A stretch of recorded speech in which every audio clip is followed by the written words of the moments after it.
We are Oh, so baby, we're fucking so warmed warm. up right now.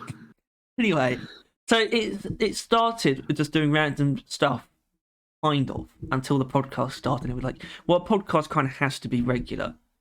And I think we kind of agreed on at least once every 2 weeks. And that actually hasn't changed.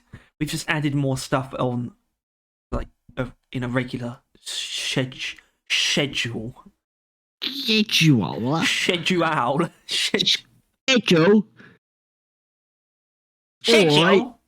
All right, I need to make sure I have some space in my schedule. Careful, Tyler, because if you do that, you're going to end up falling into another accent. And I might fall into another accent. oh, Pit. fuck. Oh no, I'm an old timey British Ute.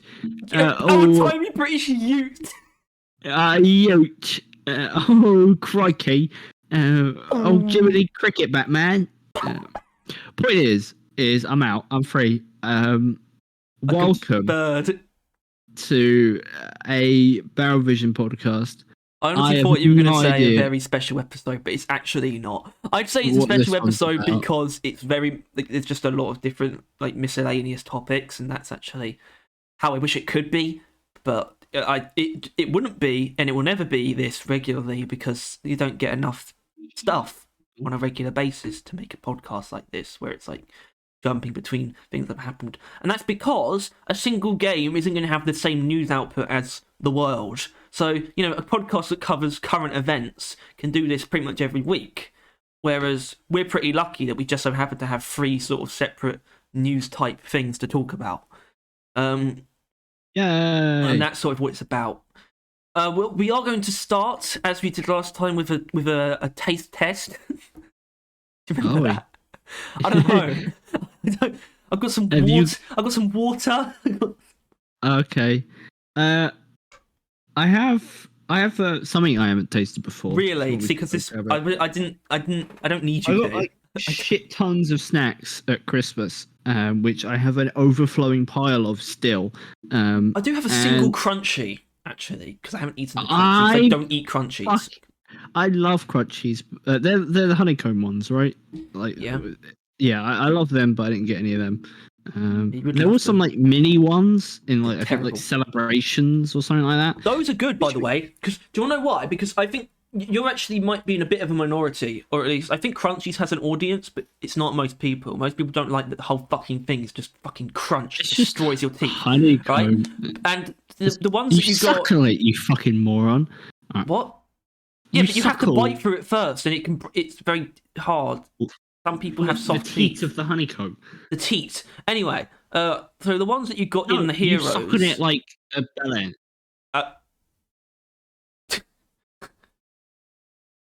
What? Hold on, I grabbed the snowballs, which is what the snack is. Snowballs.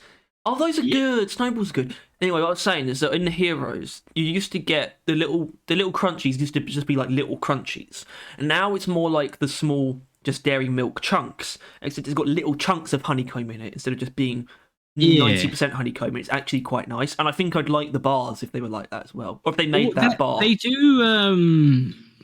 I forgot what they're called. There's like little like. I don't know, they're in like bags. You know how there's like bag foods, like bag snacks, where it's like bug snacks, where it's just like a fucking. For some reason, they're just like this is a bag-worthy version of this snack, and they're like little like popcorn, but not at all popcorn. Just in the way that it's like clumps of chocolate and honeycomb, and maybe caramel as well. I think I've seen it where it's just a bag of just chunks of honeycomb. Oh.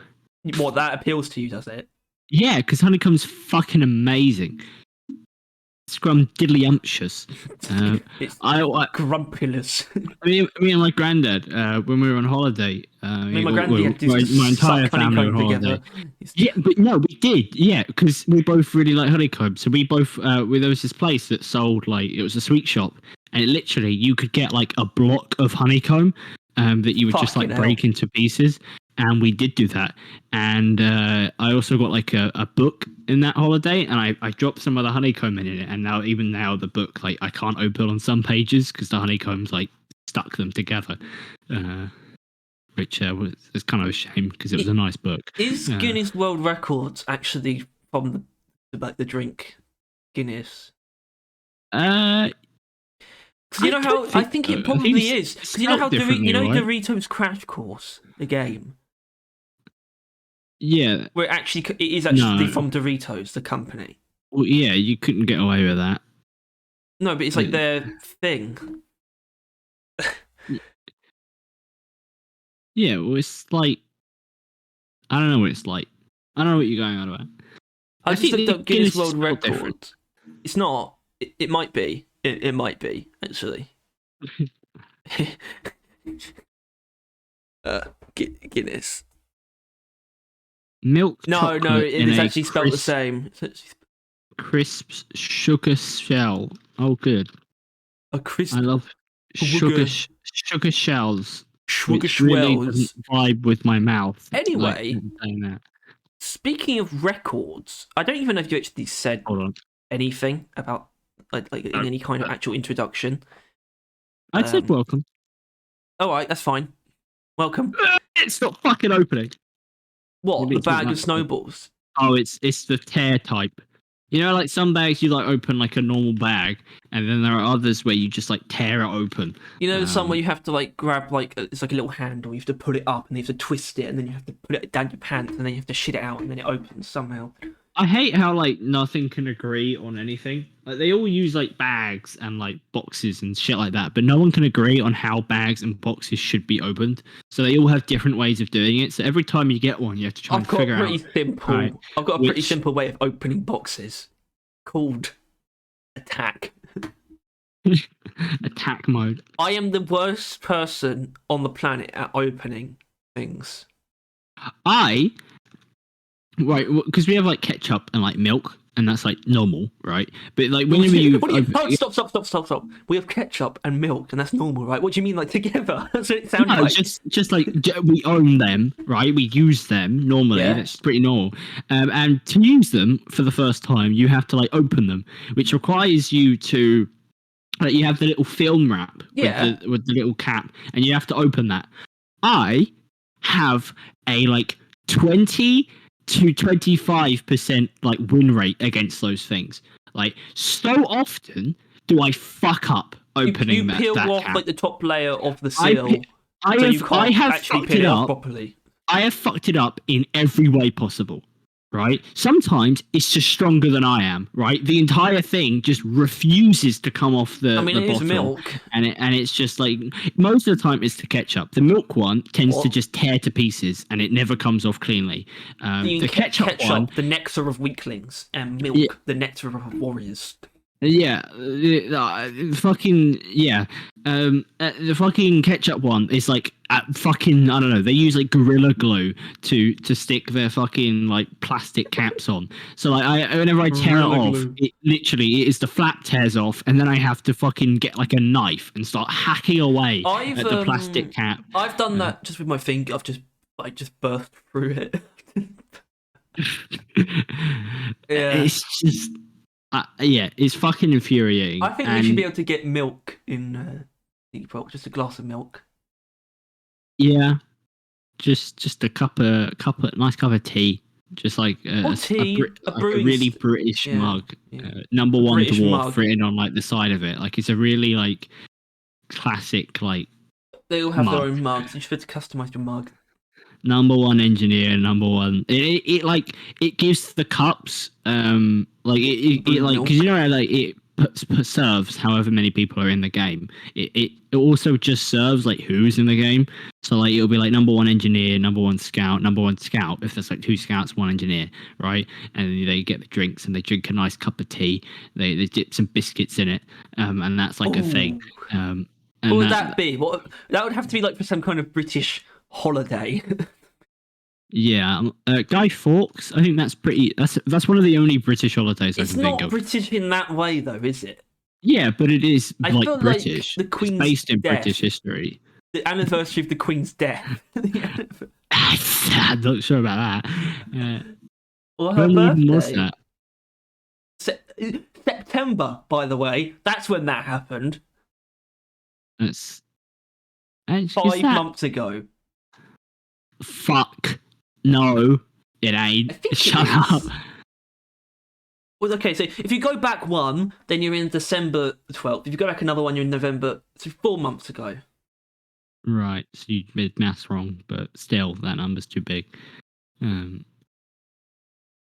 Yeah. Yeah, I don't know. It's like I she was mean... with us only yesterday. I miss her so much.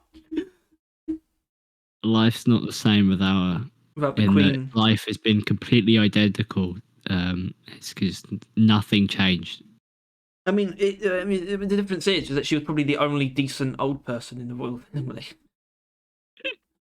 Yeah, and she was like she was like a woman who was in charge of a country. That's a bloody good point. I mean, Nicki Minaj is in charge of the whole country of people. If you think about it. That is Billie true. Eilish is arguably in charge of multiple continents. She's in charge of young women and 2 old men. It's like who are the 2 old men? My dad. Not TWO, TOO. 2 old men. Old, too old. I feel like that too doesn't old work. To be liking Billie Eilish men. Billie Eilish men. Who are they? Shut up. There's commas and like full stops in my sentences. My dad listens to Bad Guy a lot, and I don't respect that. My mum does, but that's like allowed. Yeah, but she's a woman. Exactly. That's like. I mean, it doesn't make it okay. I think the worst thing Billie Eilish ever did was probably actually, it's not be even attractive. What? What was that, Harry? What were you saying? That completely just fucking knocked the wind out of me. No, she did the Bond song, like the opening credits song for No Time to Die, Daniel Craig's final Bond film. Actually, it was fine. I just wish it was someone else. I wish it was Ronnie Dio or something. Yeah, I'm not sure he was quite available. No, he wasn't available. Because he did have time to die.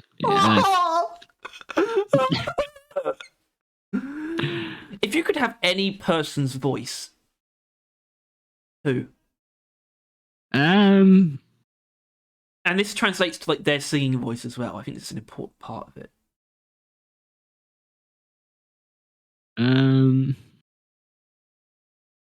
Gilbert Godfrey. Well, I feel like obviously you can upgrade to the point where you've got fucking Corpse's voice and you can literally just talk and women fall on their knees, right? But you could also not really downgrade. I need to get the door. Wow, that was brilliant. It's to order a shitload of books. The university. You know what's really fucking stupid though? I'm sitting here in my room. Oh my god, that's big. With headphones on, right? And I'm the only person who knew that someone was at the door. Yeah, it's because you're there. It's because I saw him. Actually, I don't think you know. Yeah. Yeah. Anyway, where were we? There, right? Not for that. I paused when I went to get the package. All right, good. Yeah, okay. Anyway, well, where are we? We're 14 minutes in, and that means we should probably. I'm gonna have a snowball, and then we'll get on. That's a good point. Actually, you should do that first. Okay, I'll be honest. It doesn't look nice. It looks like it's gonna be. It's milk chocolates, Cadbury chocolates, balls surrounded by a crisp sugar shell. Yeah. Which I feel like it's just going to be too much sugar, to be honest with you. I feel like for someone who just likes eating honeycomb, that isn't really an excuse. Okay, well, I'll give it a go. It's certainly crisp. It's hard. They have a hard outer shell. So I don't like it when stuff does that. Minstrels do that. Yeah, and it's just completely. It doesn't melt either. It's just completely inconsistent. Even though I do quite like minstrels, actually.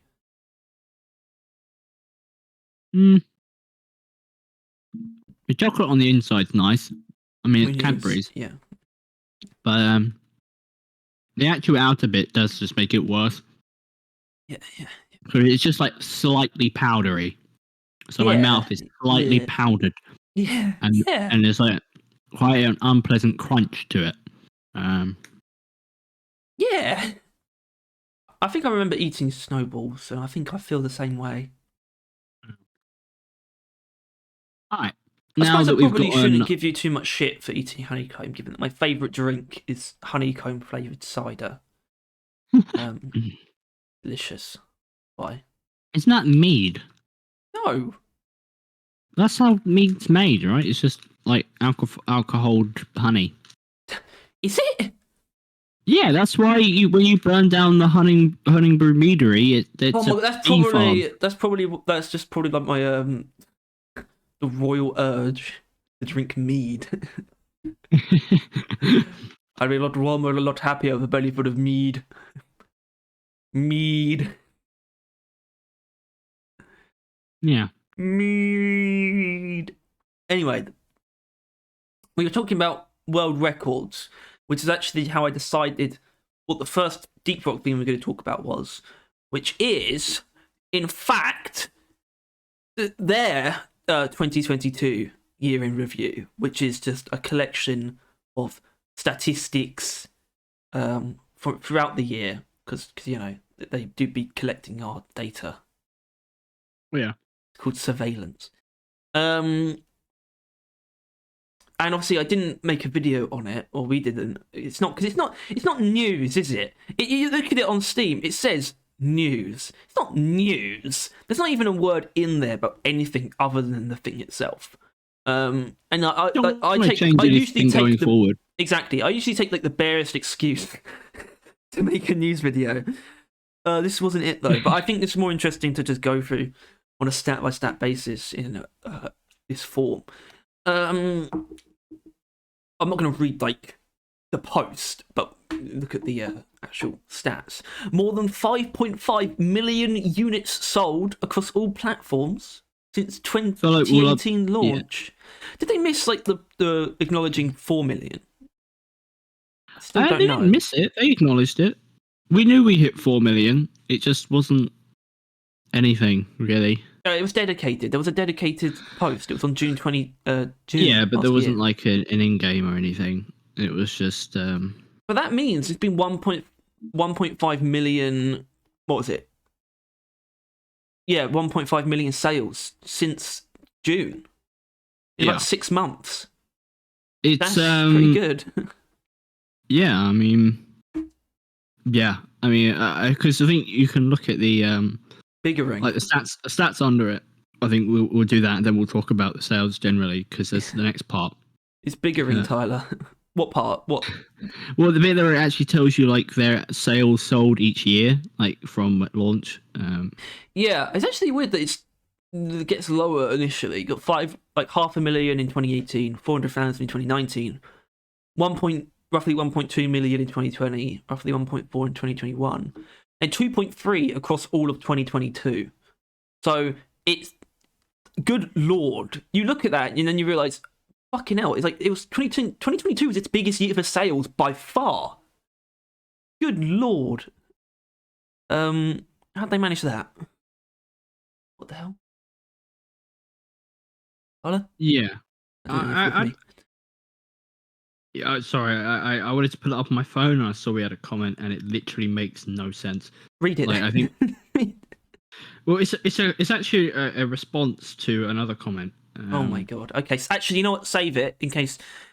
Not in case. This doesn't need to go on for like forever. But we only really need to cover like viewer comments if we literally can't get an hour off of like the topic. I guess, yeah. But I'm sure we will. I still got some. I actually did collect some comments in case because I realised that this wasn't going to be like a very solidly themed episode. So I collected some interesting comments, but I think we might have enough here.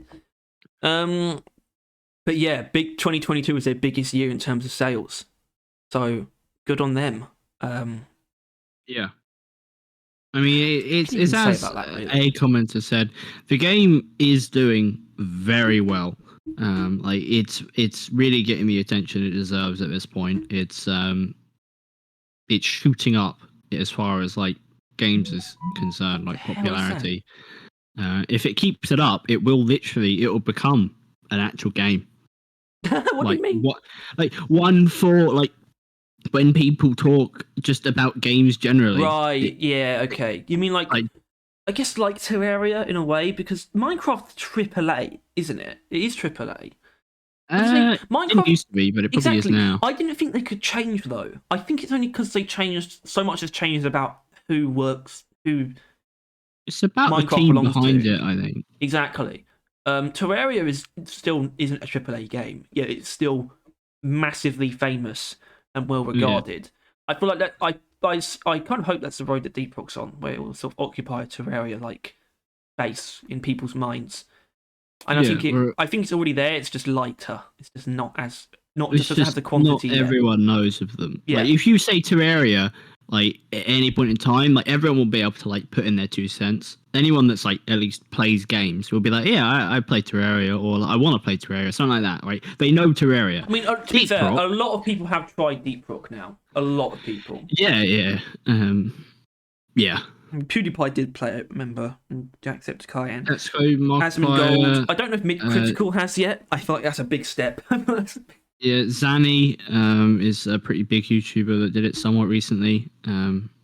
Like his channel's not maybe getting taken over by it. He's only made 1 video on it, but like in his new videos, he has Deep Rock music in the background, and like his comments ask him like he was there like he was like, "Oh, Deep Rock is the best game I've ever played," and then like he's like, so everyone's like, why aren't you still playing it? Why don't you make another video on it? And he's like, I do like that the Yogscast really does have a legacy in sort of the minds of the Deep Rock community. Even some of them that don't even realize it because of the Diggy Diggy Hole song.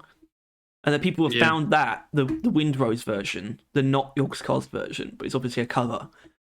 And they found that, and it's like, this is a great Deep Rock song. And they might not even know about the original Yogscast version, but it just has that legacy. And I think the Yogscast actually did a lot, or a good amount, in terms of spreading the word about this game. Was definitely the biggest people to talk about Deep Rock the earliest. Like, yeah. Yogscast is big. Right, like especially back then. I mean, they've not really shrunk, but they haven't really gotten that much bigger either. The thing is, I don't think there's any actual eventuality where we would have picked up Deep Rock in the same way if it wasn't for the Yogscast, because I think part of the attraction came from liking the Yogscast, all the parts of the Yogscast that I like specifically, like Simon and all sort of the dwarven silliness. It sort of came from that. It wouldn't have caught my attention if I wasn't actually a fan of the Yogscast. But there was no chance that they weren't ever going to play it. They were definitely going to play it at some point. So it's like, I think we would have. I don't know if I would have ended up playing it without them, which is a pretty weird thought. And that's why it's cool when really big people play it. Although it doesn't seem to have the same effect. I don't. I mean, maybe I'm just underestimating. Well, I don't know if you've seen this, but like, apparently some pretty fucking huge VR tubers in like Japan have been playing it recently. Like, apparently Deep Rock is being played by quite a few big VR tubers. Well, like, no, this is what I'm saying. Is like PewDiePie should have probably definitely brought in a few people, but if you were being like objective, it'd be like that should if that brought in everyone who watched him play it, because obviously it didn't. That would be a lot of people. I think you got the Yogscast. I feel like a lot of the Yogscast fans are sort of predisposed to like something like Deep Rock. Sort of, it's in their genes. I feel like something specific there, and not necessarily everyone who watches someone like PewDiePie is necessarily going to be like, "Oh, this looks like my kind of game." Yeah, I feel like pretty much everyone who saw Yogscast play is just like, "Holy shit, I need this right now." Hook it up to my veins. As Barney said. Anyway, the stats, unless you got anything else to say. No, pretty much. Oh, yeah, a lot of it is like Steam only as well. It's like, I think most of it is Steam only. I don't know. Yeah. Does that mean they don't actually have a lot of data on the other platforms? I don't know. Average time spent per user is 42 hours and 45 minutes. Average, because, and I think most people understand this, most people who play a game don't play the game. They don't pick up the game. That's just how it goes. Like I imagine quite a few people are like 2 hours, 3 hours, if that. Right? Well, actually, but that's the thing. When you think about it, when it comes to an average, the fact that the average ends up being almost 2 days worth of playtime, that's actually really good. You know, you think about it, most story-based games are like that long. So that's actually pretty decent engagement. I wouldn't say that. Most story games are like 8 to 10.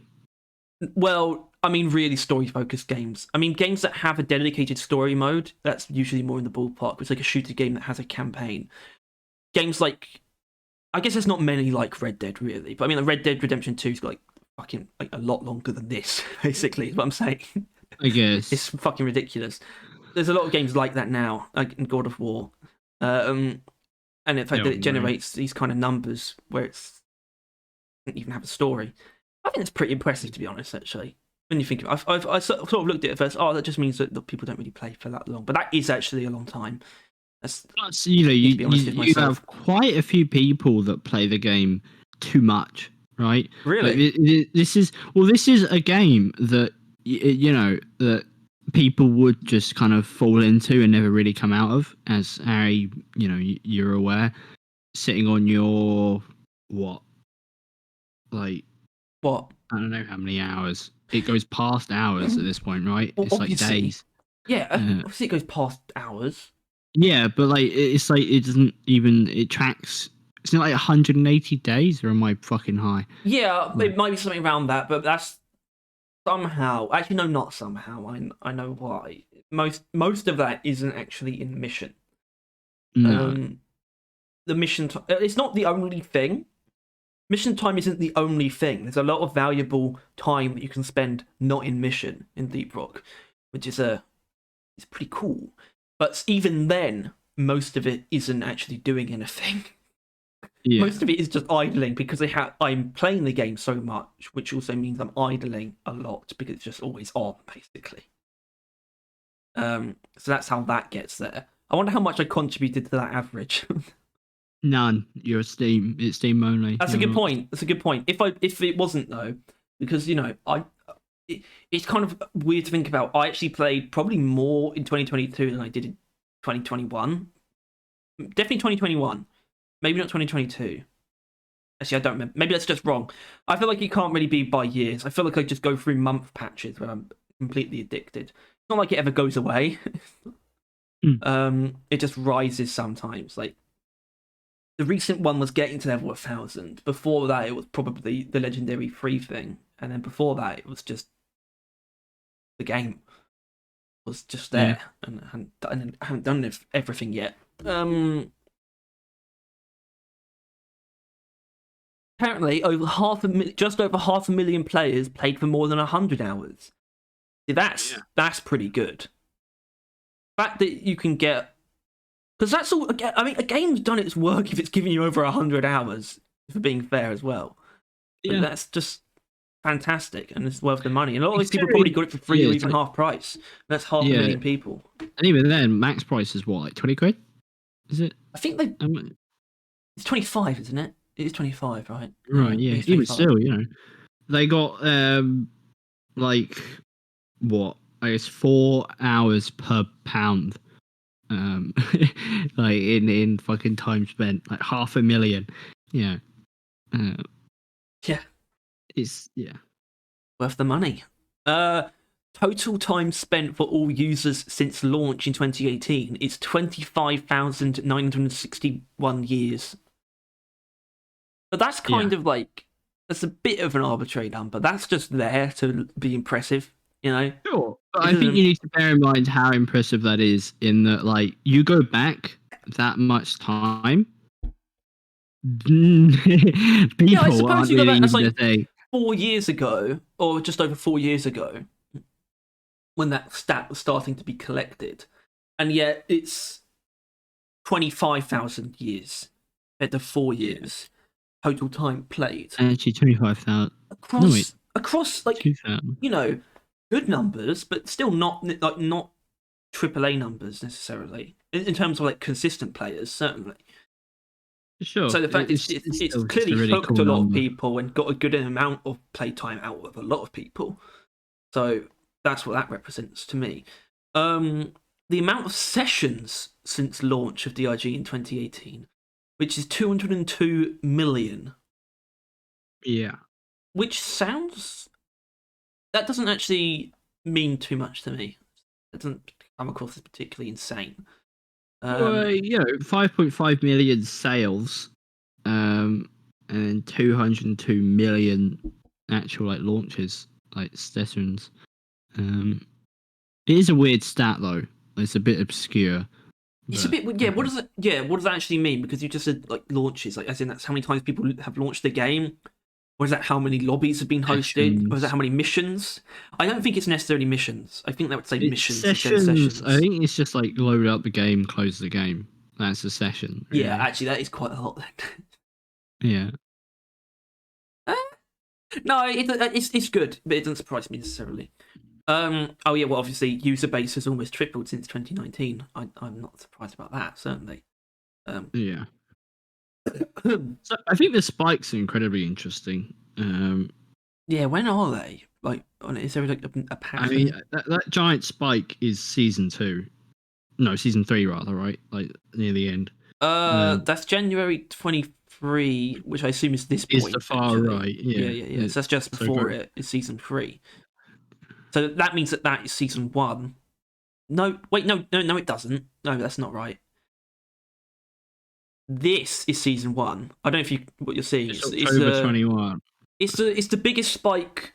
You know what? This is actually pretty difficult to talk about on a podcast because we can't see it and we don't know if we're looking at the same thing. It's the second biggest spike from the right. Is actually season 1. And then actually, I guess season 2 didn't bring in as many as season 1, but then season 3. But you can really look at when they added seasons, how much more stable the player base was. Like literally, like the prior seasons, it was like going up, but then it would go straight back down. Like people wasn't playing it consistently. But when seasons were added, the average amount of players playing it at a given moment is significantly higher. Like look at it, you can see it. I mean, you can't, audience. Sorry about that. If you want, you probably should pull it up on your phone. It'll be on like Reddit or Steam News. That probably wouldn't be a bad shout if you want to see this exact chart. But what I'm telling you is what I was seeing. Because before seasons, they were sitting at around like 40,000 to 80,000 like peak, like average players playing generally all the time in like 2020, the peak. 2019. But then going into fucking seasons, and a constant 80,000 peaking into 120,000 in seasons. They got like around 40,000. Like they doubled the amount of players playing the game consistently. Generally, basically, this graph proves that seasons worked. They are just more exciting, though. Well, yeah, but the peaks are higher. Thanks. Well, actually, the season 1 peak is the same as the peak that happened before it, which might be the game launch. In all fairness, would that work? I think so. I can check pretty quickly, actually. But yeah, so this chart is actually really fucking useful in that now 1.0 launch was May 2020. August 20. Yeah, just before the August, there's a little spike. That's launch probably. Yeah. So then the quite thin spike. The spike that equals season 1 that occurs goes to about 120,000. It goes to like beginning October, or like, it's like beginning 2021, near the end of 2020. There was a spike, so there was an update there that really fucking did people in. But as you can see, despite the spike being huge, the player drop off was also huge. Meanwhile, the spike of season 1, the player drop off was not at all as big. A lot more people continue playing. That's also a good point. That is a very fair point. Yeah, exactly. And so far, going into January 2023, after season 3, the drop off is still like it is currently residing at an average of peak season in the past. Like that, it is currently averaging player counts of probably when season 2 launched. Yeah, it's like averaging the season 2 launch players. Yeah, exactly. Yeah. So if it keeps it up, then that would be pretty amazing. It helps. I mentioned the events are helping quite a lot. Like obviously, like there has been a lot of reasons to play since launch of season 3. But they still need to keep it up because I don't think holiday events are going to keep this number of people around if seasons get slower. Well, clearly, holiday events don't spike, right? No. You don't see that spike. There's no spikes for Christmas, except maybe it kind of is. But probably because there's a dip and then there's a rise. That might have been the Christmas one. But basically, yeah, the only thing that will get an immense amounts of players playing the game and starting the game and loading the game, coming back to the game, buying the game, that stuff is a season. Holidays just help. Holidays and the season pass help keep people around. Is what this chart is factually telling us, which is really useful, and I can see why they well, have it's it, also really. Good that I think a good takeaway for us is that holidays don't necessarily bring people in, and I wouldn't want them to because I wouldn't want them to see them more as just retention. Holidays just keep people around. Yeah, which means it's not going to grow as exponentially, and I just want them to medicate any concerns that things are getting slower. Yeah, as long as they can keep seasons regular, even if because clearly for them it's not, those gaps aren't hurting the game's population. As long as it doesn't get slower. I just find it actually really interesting. Why did season 3 do so much for the game? Right? Like it is incredibly interesting because season 2 was worse than season 1. It got less players to play the game again. It is a barely noticeable blip, as in we can't actually place the spike that season 2 occurred in. Right? Maybe it's just part of it would be season 3 being new, as where season 2 wasn't as new. It wasn't as fresh. It was repeating a theme, obviously. So I think season 2 didn't bring many people back.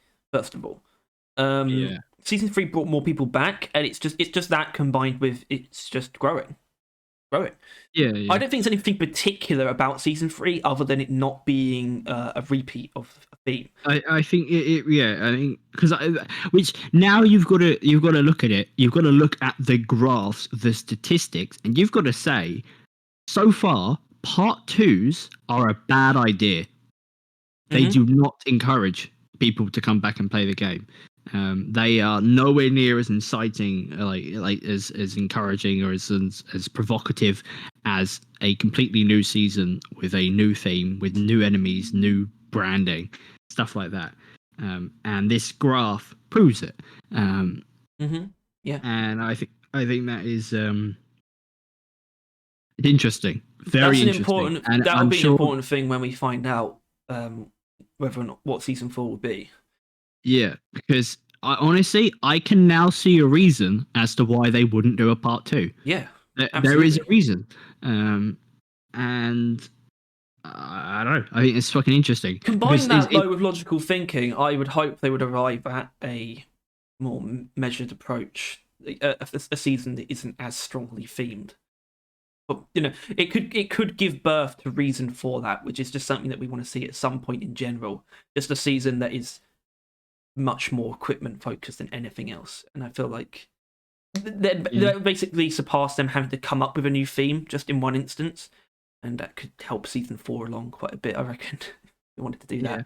Well, that is another thing though, is that like if you look at the statistics only, the fact that they didn't add an actual significant equipment addition, they just added grenades, did not affect anything. If anything, it's improved. And I think that is a lesson they could take if they read it wrong and only listen to the stats. But like that is kind of a scary thing that so far, the equipment, actually adding like good equipment to the game doesn't matter. It didn't change anything. At least not that they'd know right now. I think that wouldn't be the right lesson, because I don't think that stuff is ever gonna. I don't think new equipment being added, especially with how good they are when they do it, I don't think that's making people not want to play. You know, and I think the growth is just growth at the same time, and I think just adding more equipment is just going to keep people happy. It will keep people happy, which is also an important thing. I think they understand the value of both growth and you've got to, because that's the thing. They got to try and figure out what these numbers mean, right? Because season 2 didn't do good. Season 3 did. Why? And what they take from that bit of what their answer to that question is will define the future of the game. It will shape the updates and seasons to come, because first of all, these stats say that they should continue doing seasons. Seasons are a good idea. Player retention has literally never been better, and so far it's even better with the holiday events keeping people around. It is like all-time high retention. It might plummet. It's not that much time data for the new year and stuff, Christmas. But I think it will plummet if they get slow, which is the one thing they can't let happen. And it's the one thing that if it doesn't happen, if they don't get slower, if it actually turns out that, because obviously you're taking a while to get a new roadmap, but if it turns out that, development seasons is actually just going to be just as regular, or maybe they're getting to a position where it's going to be more regular potentially, I'll become a lot more optimistic if I can just at least be assured that it's never going to, it's never going to be longer than that, because then they will start to see dips. That's another thing, and we'll have to see if that ever happens. Yeah, and I don't know. Yeah, I think it is kind of interesting that there isn't actually like a gaping valley during season 2 where no one played. Like there's actually just a normal one. Yeah, obviously there are peaks and valleys, but none of the valleys are lower. They're all higher still than any point before point that isn't a peak before season 1. Like I was kind of hoping, to be honest with you, that we could point out like the drought of the fucking summer of season 2, right? That we could point out like, oh yeah, that's when nobody played because there was no content to play. But there really isn't anything like that. It was slightly lower. I think the summer might actually. Hold on, what's the spikes there?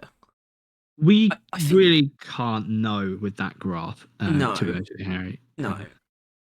I guess not. Like, yeah, I guess we can assume one of those spikes is the actual event, or like the actual like season 2, and the other one is probably Easter, maybe. I think that's if it's second one, and then the summer one might be the one later, and then a little peak. Well, I don't know. The rise is like Oktoberfest and Halloween and that.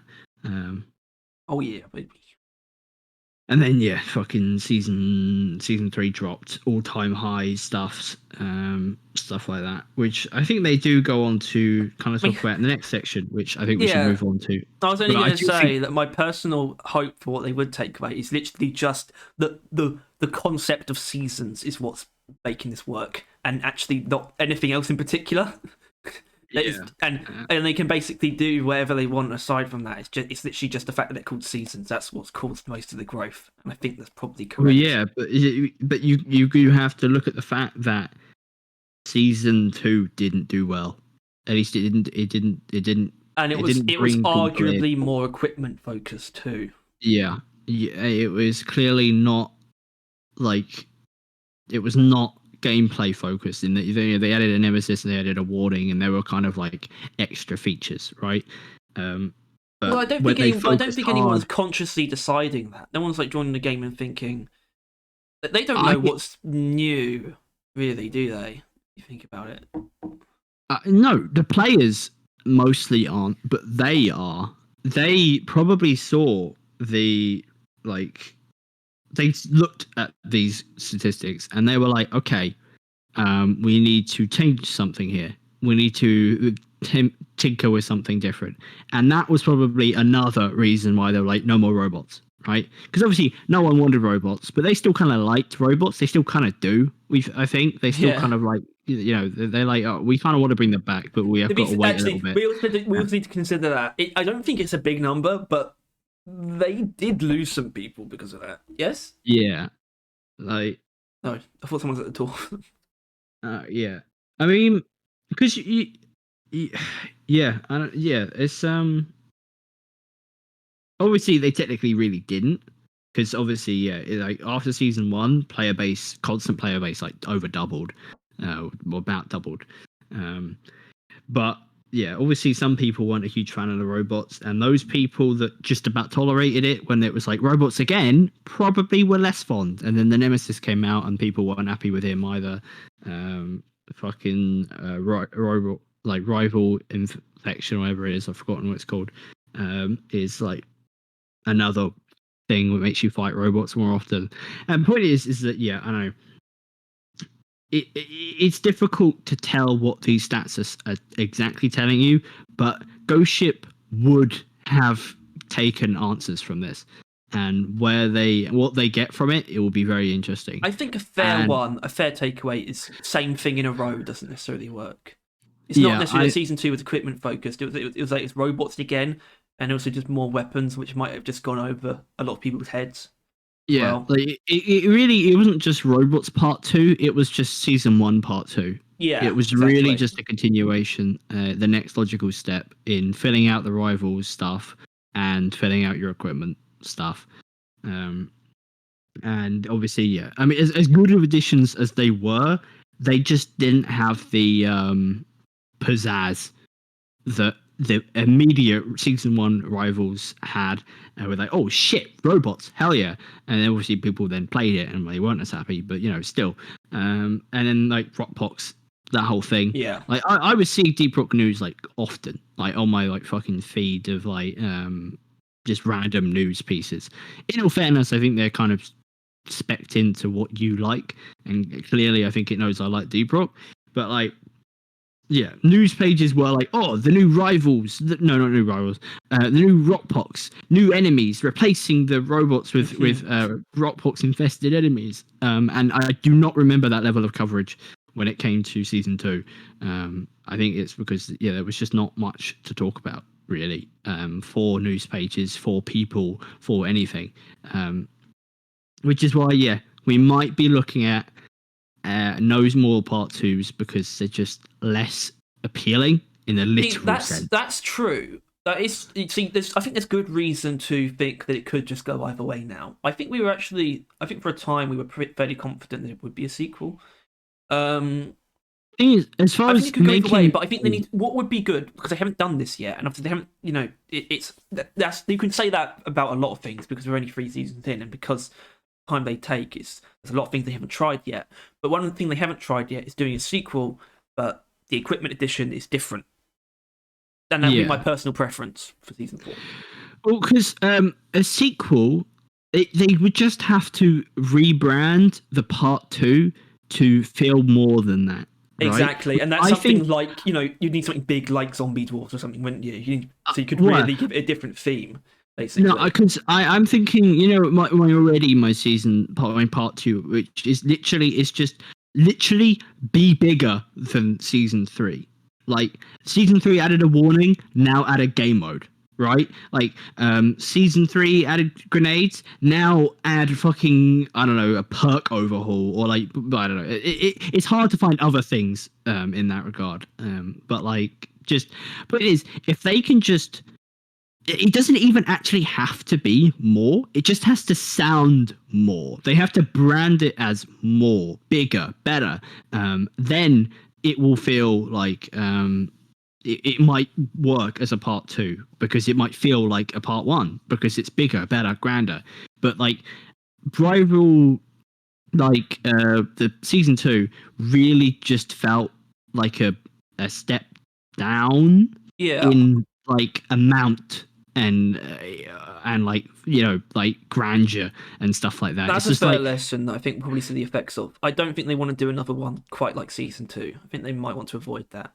It seems that way. Well, these stats tell us, or would tell them that season 2 didn't live up to the potential of seasons. Season 1 brought everyone in, kept everyone around, job done. Season 3, all-time high, everything, right? Peak player base, the spike's never been higher in user base like stuff. Like season 3 is record-breaking numbers tied to it, right? But season 2 did not accomplish anything like that. It at best kept people around. That is what it did at best. So they will have and are and already could have learnt the lesson from season 2 and are working towards an answer to that. Being that from now on, no more part 2s, or it's we need to do part 2s differently. Yeah, I hope that's what they try first. I hope they don't view it as black and white. I hope they try that first. Yeah, personally. But either way, yeah, that bar chart is like exactly what I would want. Like fucking like hell yeah. like got a lot out there. Yeah, it's like it's statistics. It's evidence for claims. I didn't even think about that. I mean, and this is a good reason though. Like I wouldn't have got to any of this. We wouldn't have got to any of this in a news video, and if we did, it would have been too long for a news video. So it's fine to cover it this way. And this is what brings out those sort of observations or analyses. Either way, would you like to perhaps move on to the next stats? Yes. Yeah, definitely. We've got enough out of that. I think the next stuff is just user base. Daily active users is apparently 113,000, which seems a bit... It doesn't say average. I feel like that should say average, right? That seems a bit too specific. User base in 2022. Daily active users. So they got the active users of this year and then like divided it by like 356 or whatever the thingy is. How many days there are. 365. That's the one. Yeah. I flipped the numbers. Anyway, that's a lot of daily users. Yeah. Although that's a bit weird. I guess that does Once mean again, Steam only. Daily users, and that just reflects like how time zone differences, because that's how many users they have in a day on average, but the peak is like less than half of that. But that's just how peaks work, I guess. Still, yeah. The peak is whenever America is awake, basically. Yeah, because the average concurrent users is about a tenth of the total daily active users, about 11,000. Which is also very good, by the way. I mean, it's more than double Halo Infinite. And their peak at just their total peak. I think it is. This is like the all-time peak as well, isn't it? Oh yeah, it is, because it says up from. This was what people were talking about when season 3 came out. This was that record. Yeah, the 46,688. But it's interesting that the previous peak was in 2020, which I assume was probably around launch, which makes a lot of sense. Which I guess just is kind of that's a bit of a weird thing, because it means that season 1 didn't. Look at the peak, and it says up from in 2020. There's a what? It's 2021. The bracket. Yeah. And the distance. If I was close to the screen, I would say that's not good. Yeah. But obviously that's a really high number, and it broke the record, which is like really good. But like 2021, the only thing that really occurred was season 1, right? Wait, no, 2021. What? 2021. Yeah, no, 2021 was season 1. It's not the only big thing that happened in 2021. I guess. But new biomes looking at the graph from earlier, that is the peak. What was that? The 41,000. Although not really, but like, you know what I mean. Do you think they would take like that kind of that? Do you think they view that? I mean, I think they do view it importantly. They commented on it before. I mean, it's like an announcement almost. I think I might be wrong. Well, it's not like it's not a massive increase. The peak was still over 40,000. It doesn't say much other than that more people are playing the game. But yeah, it doesn't really say it to me. I think the average concurrent users is far more important. Surely. Exactly. That's why I don't think it's saying that much, but it is still just saying that.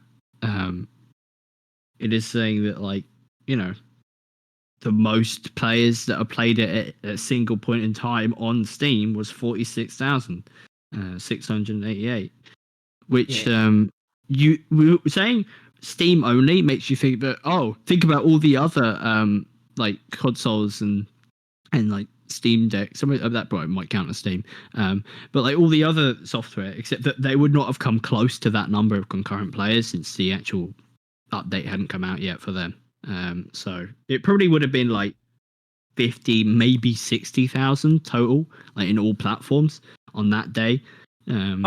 Possibly. Well, I feel like the peak. Do you think they would be on the same day across all platforms? Do you think that? What specifically caused that? Is that literally from the launch of Season 3? Because if it was, then it wouldn't be the peak across all platforms. Because exactly, that's what I'm saying. The launch difference. Yeah. That peak was Season 3's launch on Steam, and that would not have occurred for another 2 weeks on consoles.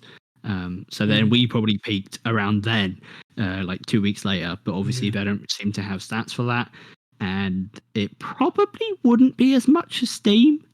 Maybe PlayStation and Xbox combined, it might be more concurrent players. I think it would be slightly more than Steam if you combine the two. And I think Xbox is of the second most. Obviously, I think so. Yeah. I think that's probably correct. I mean, it's been around for a lot longer. It's a lot easier. Although it says, I mean, I'm just going to jump to this little weird stat. It says 9.5 million units claimed on PlayStation through PS Plus during January 2022. And that's obviously a different stat to units sold. That was because when it actually launched was it the beginning of last year? It was, wasn't it? Was it? Yeah. PlayStation, I think it was over a year ago at least. January last year. That was when they launched it. It was free for like the month. It was a PlayStation free game for the month, which was a pretty rad thing to do. You know, classic Ghost Ship. Make the game as accessible as humanly possible. And yeah, apparently 9.5 million people were like, yes, thank you very much. Which is that? I don't know how that makes sense. The 9.5 million. I don't think. See, this is the thing. I feel like it might just be literally just PlayStation Plus users. That's why I think it's a bit weird. Yeah.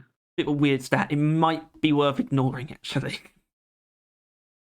Yeah, that's like more players than ever units sold. Then it's just casual that they put there, and it's Reviews though. So this is Steam only. 97% positive, which is obviously very good. Out of 142,000 total reviews, which is placed at rank 29, as in the 29th best reviewed game of all time on Steam. I don't know what beats it out. Is there just a chart? I guess there must be, right? There must be, right? Yeah, exactly. Can you not filter by highest reviewed? Yeah, there probably is. Yeah, doesn't look like it. Oh, you have Steam up? Yeah. All right. But I know that. Obviously, I don't know if it's number one. Or maybe look up Deep Rock, and then it will have. Maybe it might have the rank there, and you can click it, and then it might pull up something like the list. I'm not sure. I have no idea. Oh. Yeah. What it is that top 30 best rated game of all time. So arguably the closest you can come to statistically the best games out there, the games that players unanimously agree is the best, and would recommend to literally everyone. Well, the thing is, on Steam it's a little bit weird, isn't it? Though, isn't it like Rotten Tomatoes? It's just you just say it's good or bad, basically, and that's how the percentage is collected. Yeah, it doesn't mean everyone who said it's positive thinks it's a masterpiece, but I feel like you don't need everyone to say that. I just think if you have such a grand majority of people being yeah, this is good, I feel like that brings you as close as you need. I think that's basically how it works. Yeah, that's why it's overly positive and stuff like that. Overwhelmingly positive. Overwhelmingly. Shush. Oversmellingly. They got some little Smellvin. stats. more than 3.4 million DLC units have been sold since launch. That's very good actually when you think about it. Yeah, I mean that's. Obviously, that includes a lot of people probably bought all DLCs, right? 7 normally, isn't it? It's 7, right? Yeah, but I guess $8. So all right, $8. Should I just do that right now? The maths. Yeah, sure. Just times 3.4 million with I guess 7 if you want for pounds. $27 million. Obviously, a lot of people buy them bulk on sale, but yeah. Still, so that's what we call a chunk of change. How about you call it the chunk of change? Where's all that money going? Go say what it is. Did it go into food put in your family's tables? Blasphemy. How much money, Harry? What? How much money? I did say $27 million. I did not hear that. Yeah. I mean, right, let's round it down. But even though, like, you round it down to like 15 million, right? Like, that is a lot rounded down, but that's still a lot of money. I mean, as in you can probably confidently say there's at least 15 million, and that's a lot. Yeah. There were at least 50 million from DLC alone. And yeah, that is that's an amount of money. That is definitely. I don't know how much making games costs, but I assume that's enough. But obviously, it wasn't there all at once. It was like drip fed. Obviously, a lot more. The dripping is a lot bigger up to now. Yeah. So I imagine like probably 1 million of those have been very recent. But yeah, I don't know. It's also got over 750,000 new players on all Xbox platforms. That's Xbox and Windows Store. And I assume that's out of the 2 whatever million, right? Surely. Probably, maybe. So that's a good amount. It's a good amount. You know, there's a lot of us on the old Gates machine. Yeah. Well done. And then they got the Kickstarter for the board game. Yeah, which we never backed. People are getting those. They're finally coming through. I know. Yeah. 19,889 backers. Do you know they like massively overshot their like the base target? The very first one. But they also didn't quite meet the final one. Yeah. I'm kind of surprised they didn't, to be honest. Yeah, well, I mean, obviously, you know. I feel like most successful Kickstarters go like quite over. They did. First. It's just their fucking highest thing was just way too high. For like, I mean, obviously, if there wasn't gold-plated fucking figurines. Maybe if there wasn't like a deadline, then they probably would have gotten it. But they had like it was only out there for like a couple. They also put that in like the platforms added during 2022, which is PlayStation 4 and PlayStation 5. So you were right about that, January 2022. And obviously the Series X, which you could already play it on there. It wasn't like it wasn't there, but that upgrade and the board game as its own platform. Right, that's pretty funny. Anyway, I really need to piss. All right. Just before that, I just realised one of the two spikes next to where Season 2 probably was the PlayStation Lodge. So they're probably the two spikes in a little bit there. Genius. Yeah.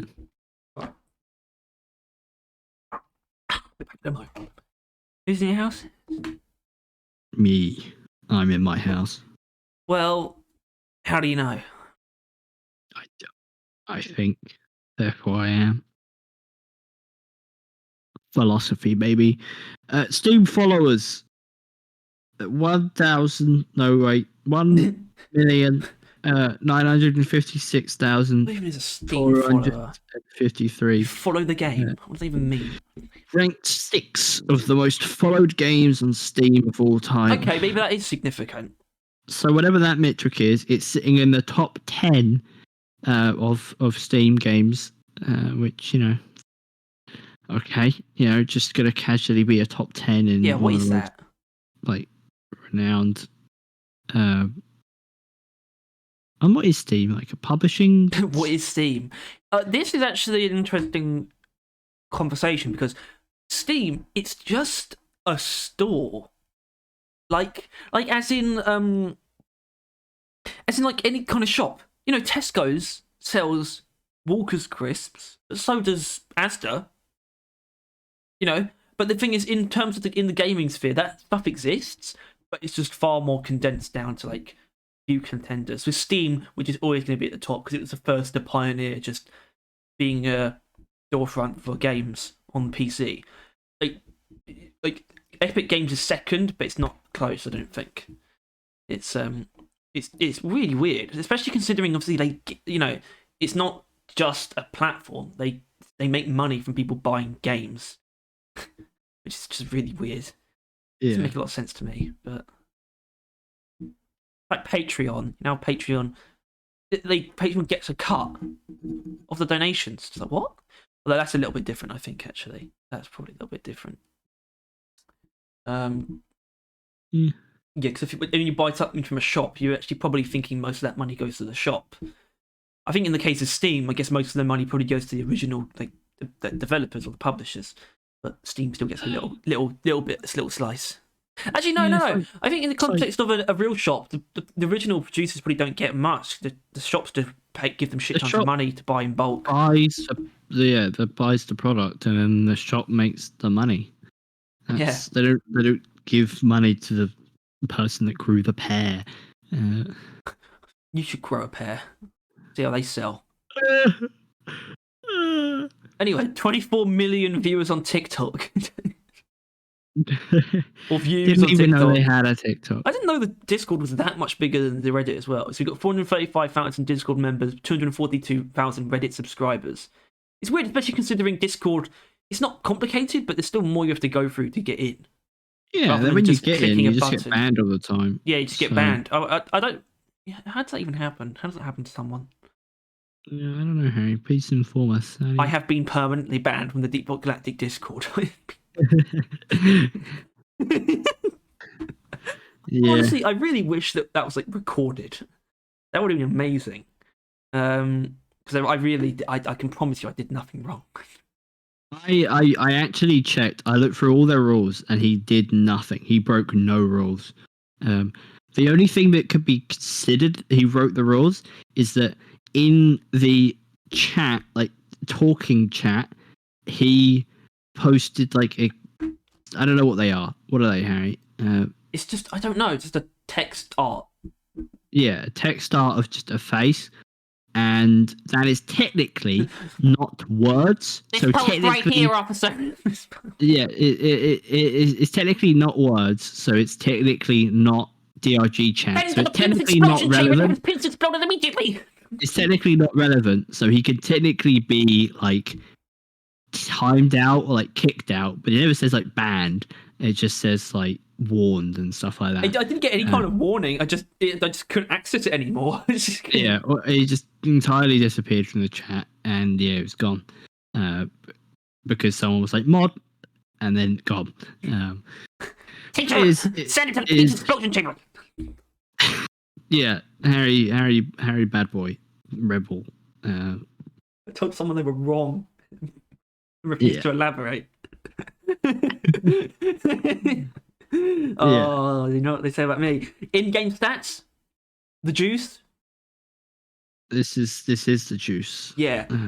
Somehow the number one cause of fall damage. What? No, the number one cause of death is still fall damage. It always has been, and it always I think we have will be. to. Is this year? Is this in the year, or is this overall? This is all time. Is it? That almost seems low. What, 52 million deaths? Yeah. In total. Harry, in my entire very death-filled career, I probably only died like less than 1,000 times. Like probably like if that. I can check that stat, right? Yeah. Anyway, fall damage. 52 million people have died from fall damage. I thought about it. But really, is it still fall damage? Like, well, I mean, it kills me more than anything else. So yeah, the good people only really die to fall damage, and that's part of it, I think. Yeah, and bad people die to fall damage a lot. Exactly. It's like it's probably the most like common form of death for people who aren't particularly good, and for skilled players, it's by far the most common form of death. The gap between full damage and the second most killing is pretty telling in that it's over double. Are you surprised it just Glyphid Grunt? That does surprise me, to be honest with you, but I think it's only because I thought it'd be more likely to be Swarmers, frankly. Yeah, but in Hazard 4 and below, you only really get Glyphid Grunts. That might be it, yeah. And they're like, so they're just absolutely murderizing all the like small people, like new people and all that stuff. And obviously, there's still absolutely shit tons of them in high levels. So just sometimes they'll get the final hit in, and then that's kind of job done. Friendly fire, I kind of can't believe that either. I can't. Friendly fire happens a lot. It does happen. It feels like it happens more than it should. It feels weirdly easy to end up in your teammate's line of fire. But even that, combined with how much some people do it deliberately, even it still seems like a lot. It's another one of those things where it's probably one of the only ways that like highest tier players die as well is when they just kill each other. Like that's probably like a thing. Like fucking obviously like Gorilla's fucking nuking his teammates, stuff like that. Like Satchel is probably like a cause of at least half of those friendly fire like deaths. Yeah. And we got Dreadnought there, Glyphid Dreadnought. I think I'm gonna have to assume that's actually all of them, all Dreadnoughts. At around 16 million deaths caused, which I think is somewhat reasonable, maybe, when you consider that there's probably more deaths in elimination missions than any others. That's like trying to work around the Dreadnoughts and revive your teammates is like half the time you spend during a Dreadnought fight, trying to revive people. That's where the most downs happen, so I'm not that surprised. Praetorian, maybe. I think that number is fine. That doesn't surprise me particularly. They can do that. Okay, according to my medbay, I've gone down 3,279 times. There you go. So I will admit that those stats do feel kind of low, in that I am a notable amount of those.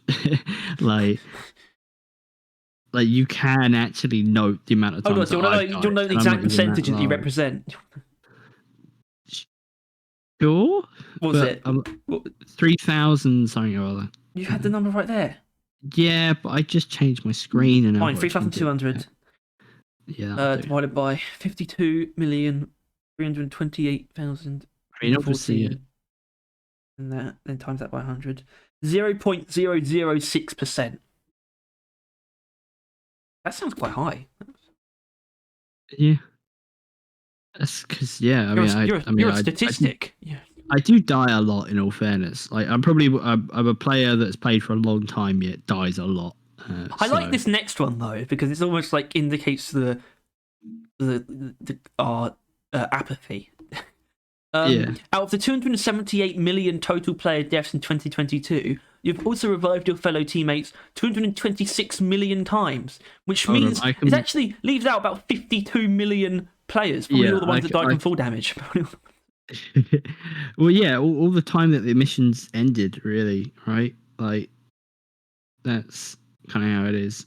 I don't know. I can find the exact number, right? Because I'm on the Reddit post. I know someone did it. Okay, because he did the thing, and he was like, no dwarfs left behind, but then he crossed out the no, and he put 52,217,297 dwarfs left behind. So, brilliant. 52 million dwarfs left behind. Supply pod related incidents are at 3.95 million. Not surprised by that. I guess not. It just sounds ridiculous to me, but it's not. I mean, it's like 3 millions. Well, it's basically 4 million. 4 million. It's like obviously it's a lot. I don't think it. I just can't see it catching that many people out because you only die from that by getting caught out. It just seems like so. I don't know, man. That just sounds ridiculous. Not really. Sometimes you just kill yourself under it, just for funsies. No, we used to plenty of times. Yeah. Me and Tom used to just run under there for fun. Yeah, I know you did. I remember that now. That's something I pushed out of my memory, actually. Yeah, and this is like all times, so... Fine. Fine. Apparently, Bosco only caused 2,441 player casualties in 2022, making one of the least dangerous entities to players on Hoxies. How is Bosco causing any deaths? Is what I want to know. Is he like pushing them off? No, is he like? He's not is physical. He, like, shooting rockets? No, the rockets don't hurt you. He has no collision. Mining under your feet, but he wouldn't mine unless there's like. I don't understand how people are dying to Bosco. Ice grenade, ice rocket, maybe. Even that couldn't be that many people. It's just. I don't know how it's possible, but some people have managed. Is it people dying while he's doing something? No, because I feel like that would be higher. Bosco paused. You know what I mean? Yeah, it's like, what the hell is he doing? Anyway, apparently, because we're not going to get anywhere with that. Apparently, we've managed to mine 14.8 billion crafting minerals during 2022. The most lucrative year for Deep Rock Galactic so far. Makes sense. Good lord, that is a lot though, isn't it?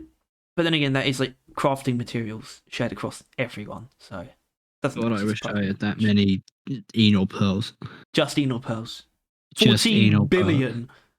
I would like 14 billion Enor pearls, please. Honestly, this is actually quite impressive. When you compare that, 14 billion across all crafting materials, and that's across the whole year, the fact that we've mined 377 million Phasianite since it was introduced.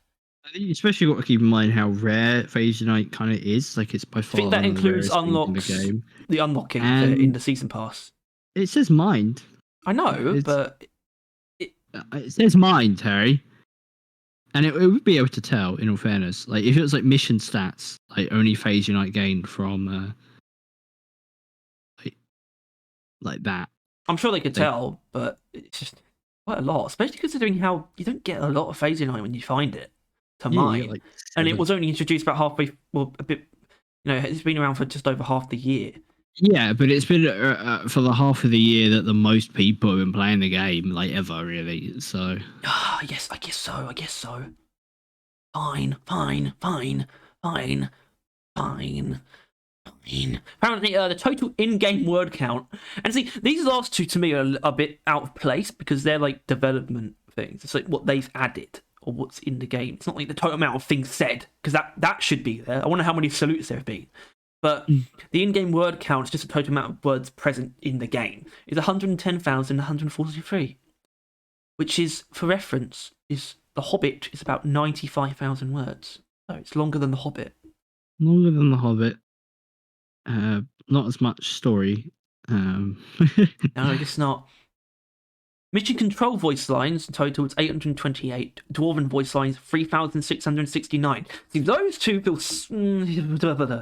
That doesn't sit right with me. But it's obviously not any other stat other than just how many there are, though, in game. It can't be anything else.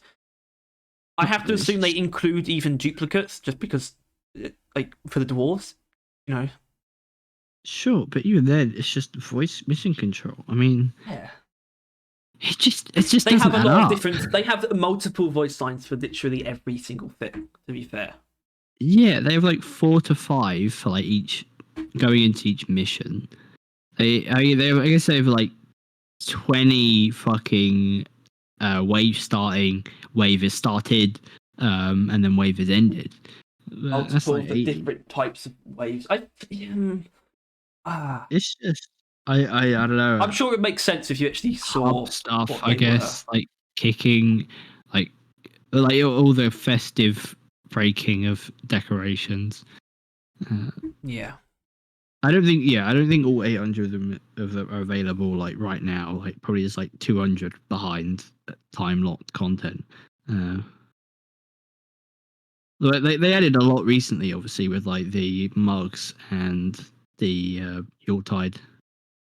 Like at least 3, I guess. Yeah, I suppose it's probably been a bit more recent though, but I can't see it being 200. Seems like a bit much. You crazy? Yeah. You crazy boy. But that's that. That is that. That is that. Thank God I put a picture, like a thing of this in the thumbnail, because it's not what the episode is called at all. We spent like a while on it.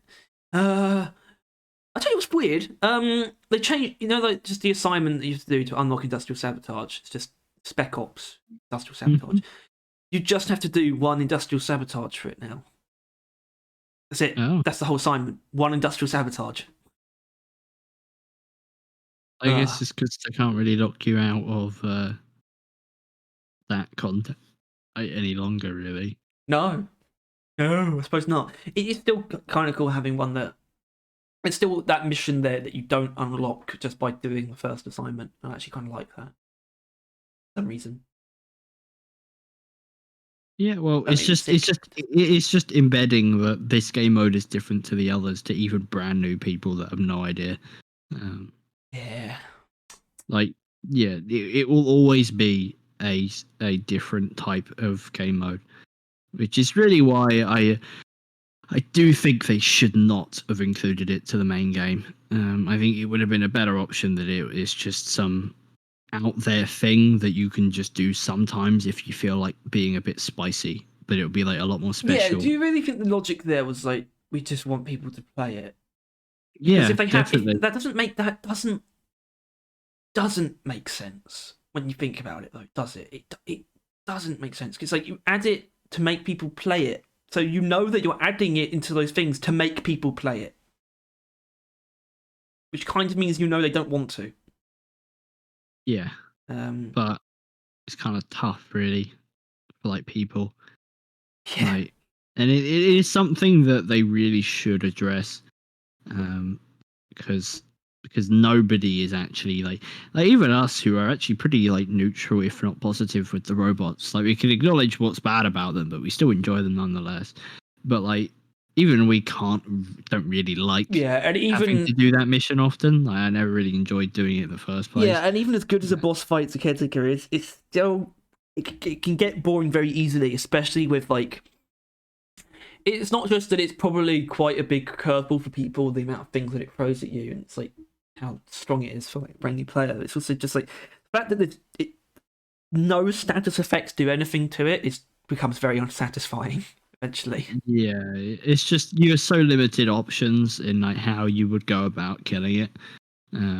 Like for Driller, it's kind of miserable. Like other than satchel charging the actual vents, your only real job should be like killing the tendrils and other stuff. Exactly, literally the best thing that Driller has against like the caretaker itself, it's like explosive reload Sabotage. Yeah, I mean, even then, I don't think the explosive reload explodes it. Yeah, it does for the vents. Yeah. No, but the vents you just satchel. I know. Yeah. You have to worry about the eye because, like, good fucking luck soloing a caretaker. Like, you just need ice spear. Yeah, I guess it's just I don't know. But then you got the fucking cryo cannon. It's like good luck doing the entire mission with the cryo cannon. Yeah. I mean, it's just like because even Ice Storm, it's like well, it does damage, but it's like not particularly economic. It's just there is a lot of issues with that game mode, and they have no interest in fixing it. Honestly, I think that's a big one though. The caretaker's resistances that no one talks about. It's probably a bigger one than people think, especially when it comes to someone like Driller and even Scout, who relies on status effects quite a bit. But you just see no effects from them because it's just like it's not that Driller is even bad against robots in general. I mean, the cryo cannon kind of is now, or it was. It's better against patrol bots now, and they still take extra cold damage. But obviously, the sludge pump is great against all the robot units. The flamethrower is as well. Watching the flamethrower. Well, neither of them can really do anything to the caretaker. Even though they're really good against all the other robots. Yeah, like it really is just like you have to like carry your team through the most of the game. Like use all your stuff then because you're not going to do anything during the boss fight. Like you're just an NPC at that point. You're just satchel charging the events as often as you can, and you're just killing the tendrils. Like you don't. There's at no point in time should you bother shooting the caretaker. Even though they try to fix that. I mean, if there's nothing else, I guess you can, but there's probably always something else for you to shoot or kill if you're a Driller. Do that instead. Yeah, it's just I don't know. Even then, though, it's a bit of a waste of ammo. To be honest with you, like depending on what your secondary is, like you might not have any real reasonable option. Like if you go into a fucking caretaker mission with fucking like wave cooker, fucking cryo, like temperature shock build or something, you are literally going to do nothing. You could not do that mission with that build. It's just not an I'll option. do it.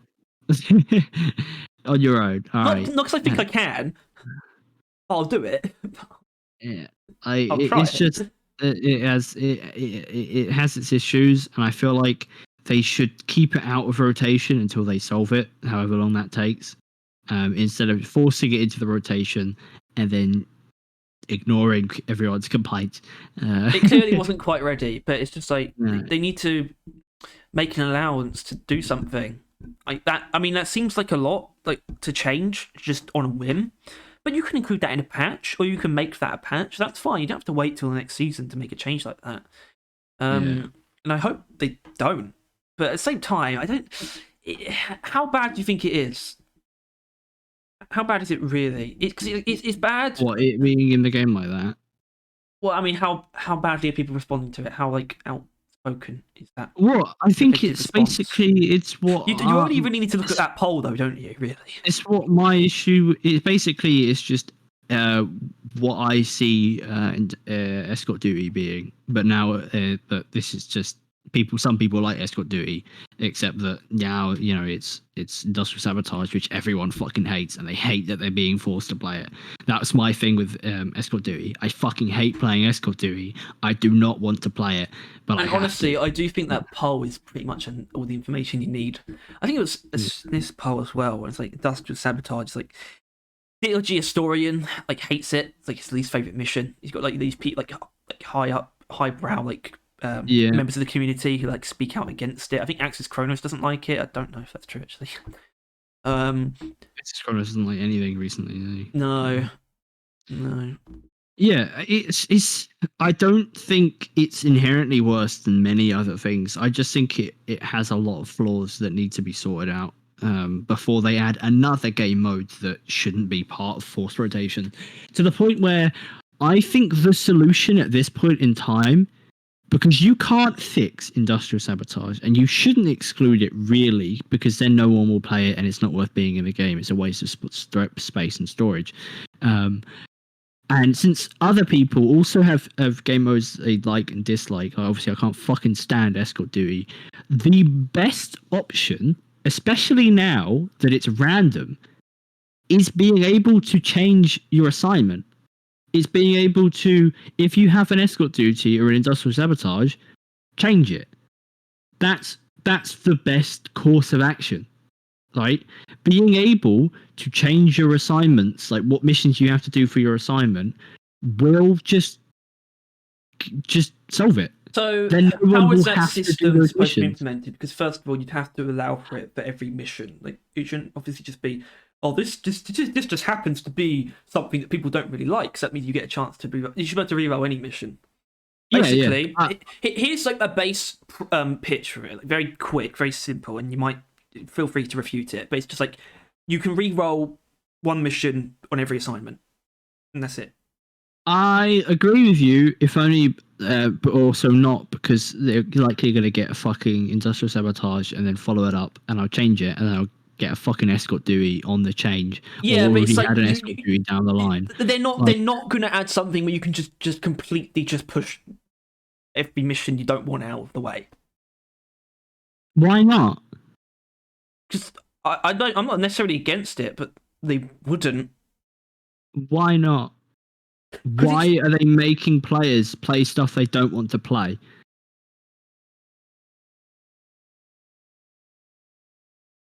Why not? I'm not supposed to answer that. You're not.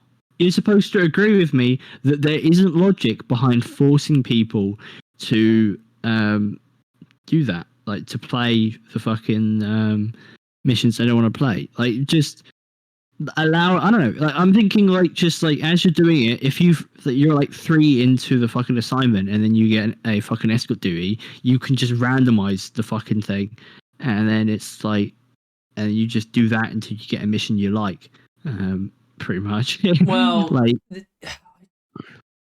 I just think that level of freedom almost defeats the point of assignments, though. Then what do you think the point of assignments is? Just to tell you what to do. That's the thing. Yeah. Yeah, which is, I think, why it's sort of in principle it doesn't actually make a lot of sense. even though I think people would like it, it doesn't quite make sense for what assignments are meant to be.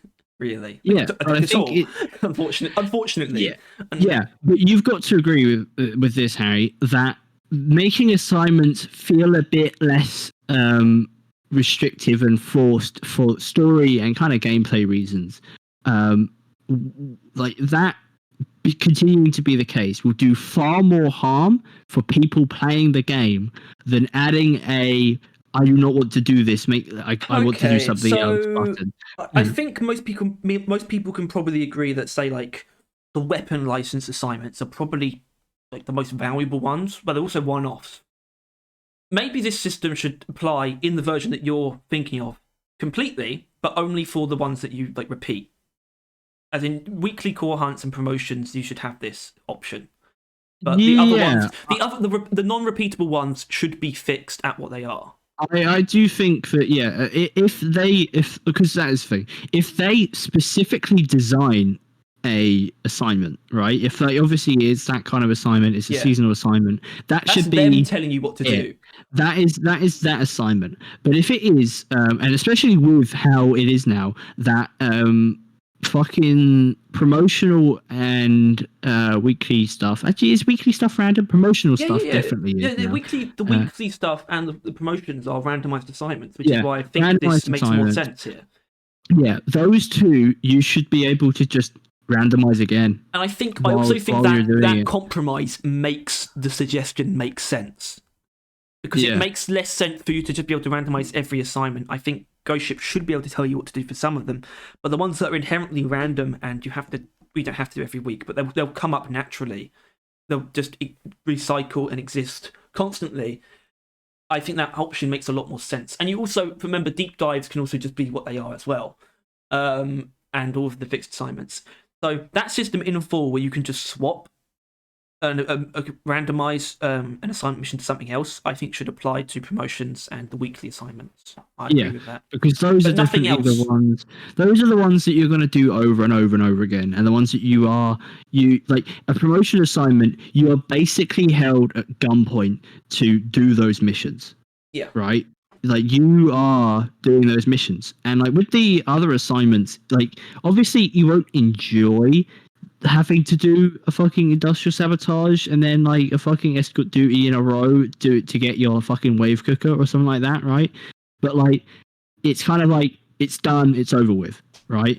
But with promotions, especially it's how it used also to a much more tangible reward too. Think about it. It's a reward that's going to stick instead of just being the very basic incentive that just keeps coming back. Like getting the fucking shard diffractor for the first time is far more valuable than your 50th weekly priority assignment.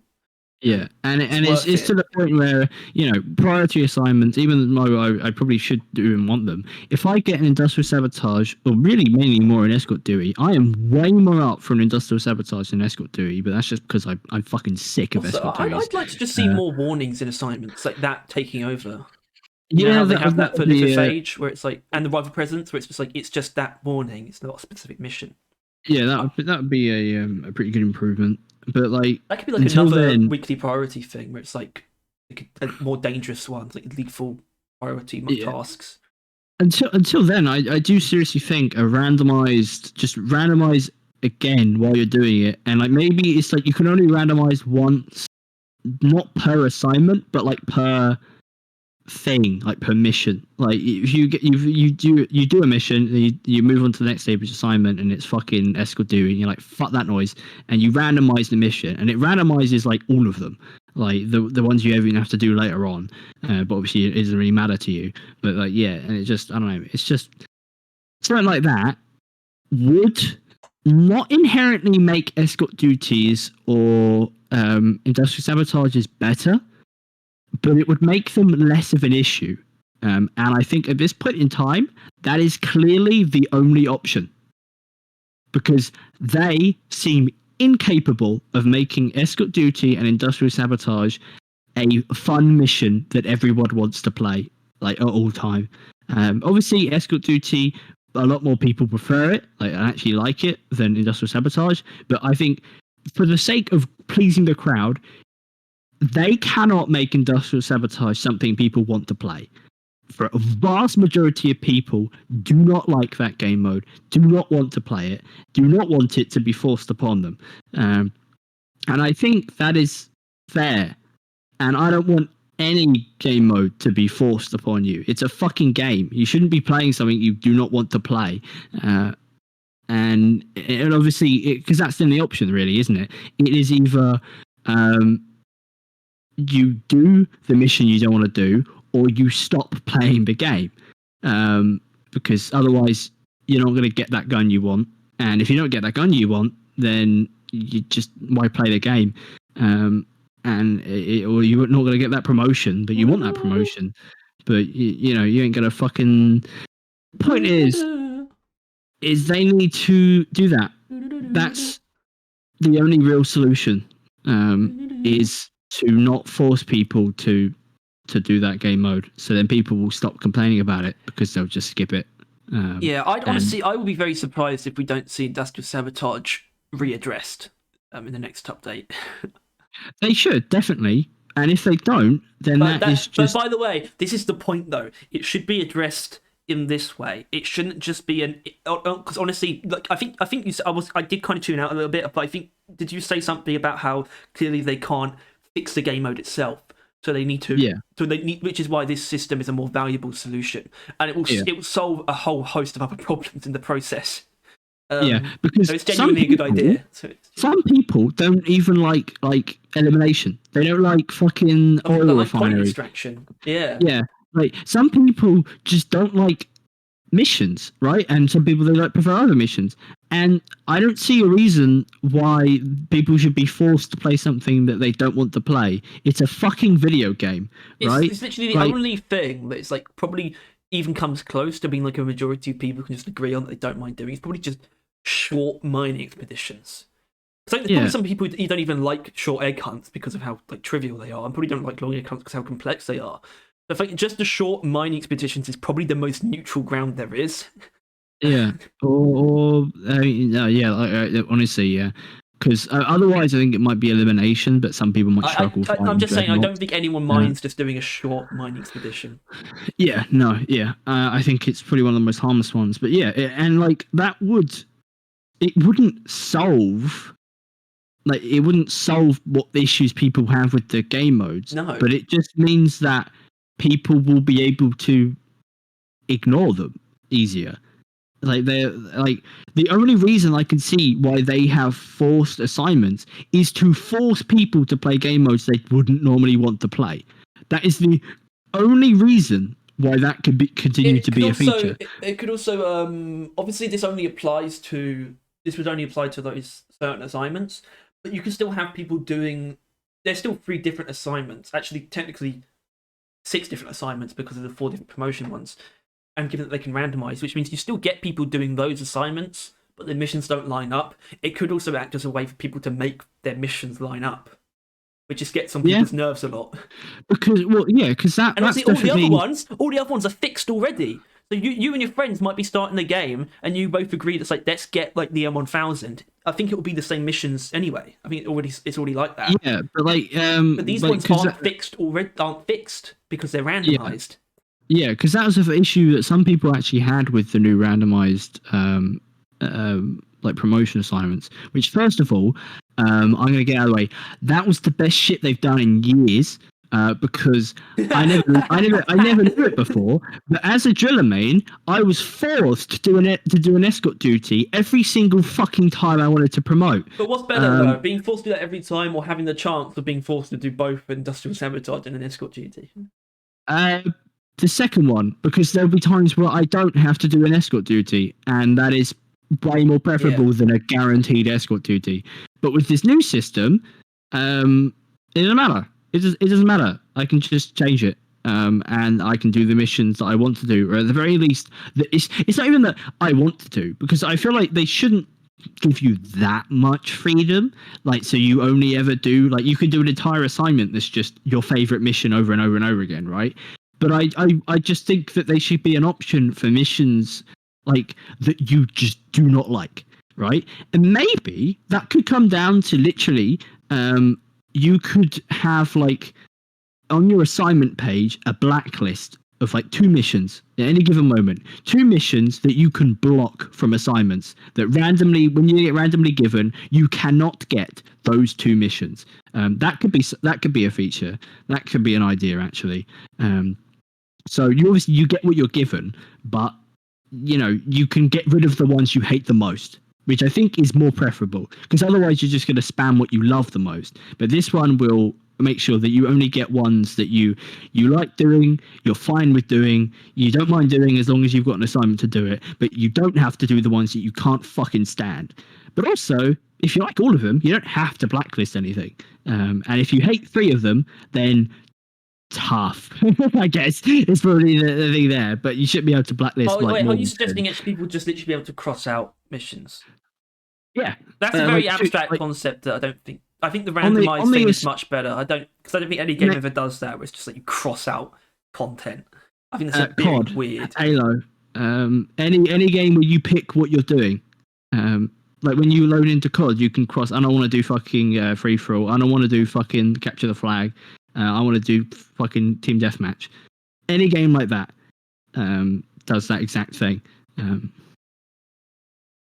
So ample things, and honestly, I'm really up for that idea though, because then I don't know. I think it would just be more clearer. Just at the bottom of the screen, it's just like because it will be like it might have to like clarify for promotions and weekly quests only.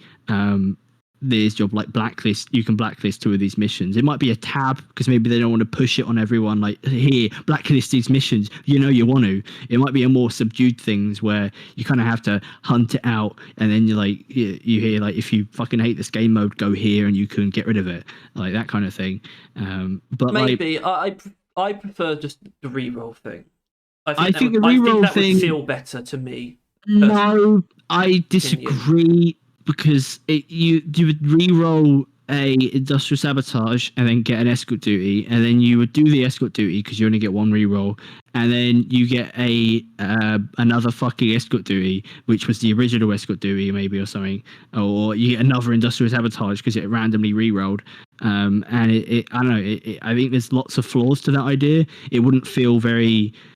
It wouldn't feel right. But I think a blacklist of missions where you can just say, I'd rather not, just please do not give these to me. I think that would feel pretty. I think it could be integrated pretty well as management, kind of just being like it'll be like ghost ship / management, like when they sometimes do that, like they kind of blend the two. It'll be them saying, we've heard your complaints recently and we are willing to give you a blacklist on some missions if you'd rather not do them, like or some types of missions that you can't stand doing. So we'll give you 2 missions you can cross out of your randomized assignments. All right, sure. Wouldn't offend me. Wouldn't sound like a good idea. Exactly. You just wouldn't use it. I don't know why my hairdresser's here. I actually have no idea. I didn't know he was coming. Doesn't mean necessarily on a timer, and it's like, Harry, you have to go first. Right. Let's talk about that framework. All right. Yeah. So, considered actually what the episode's named after.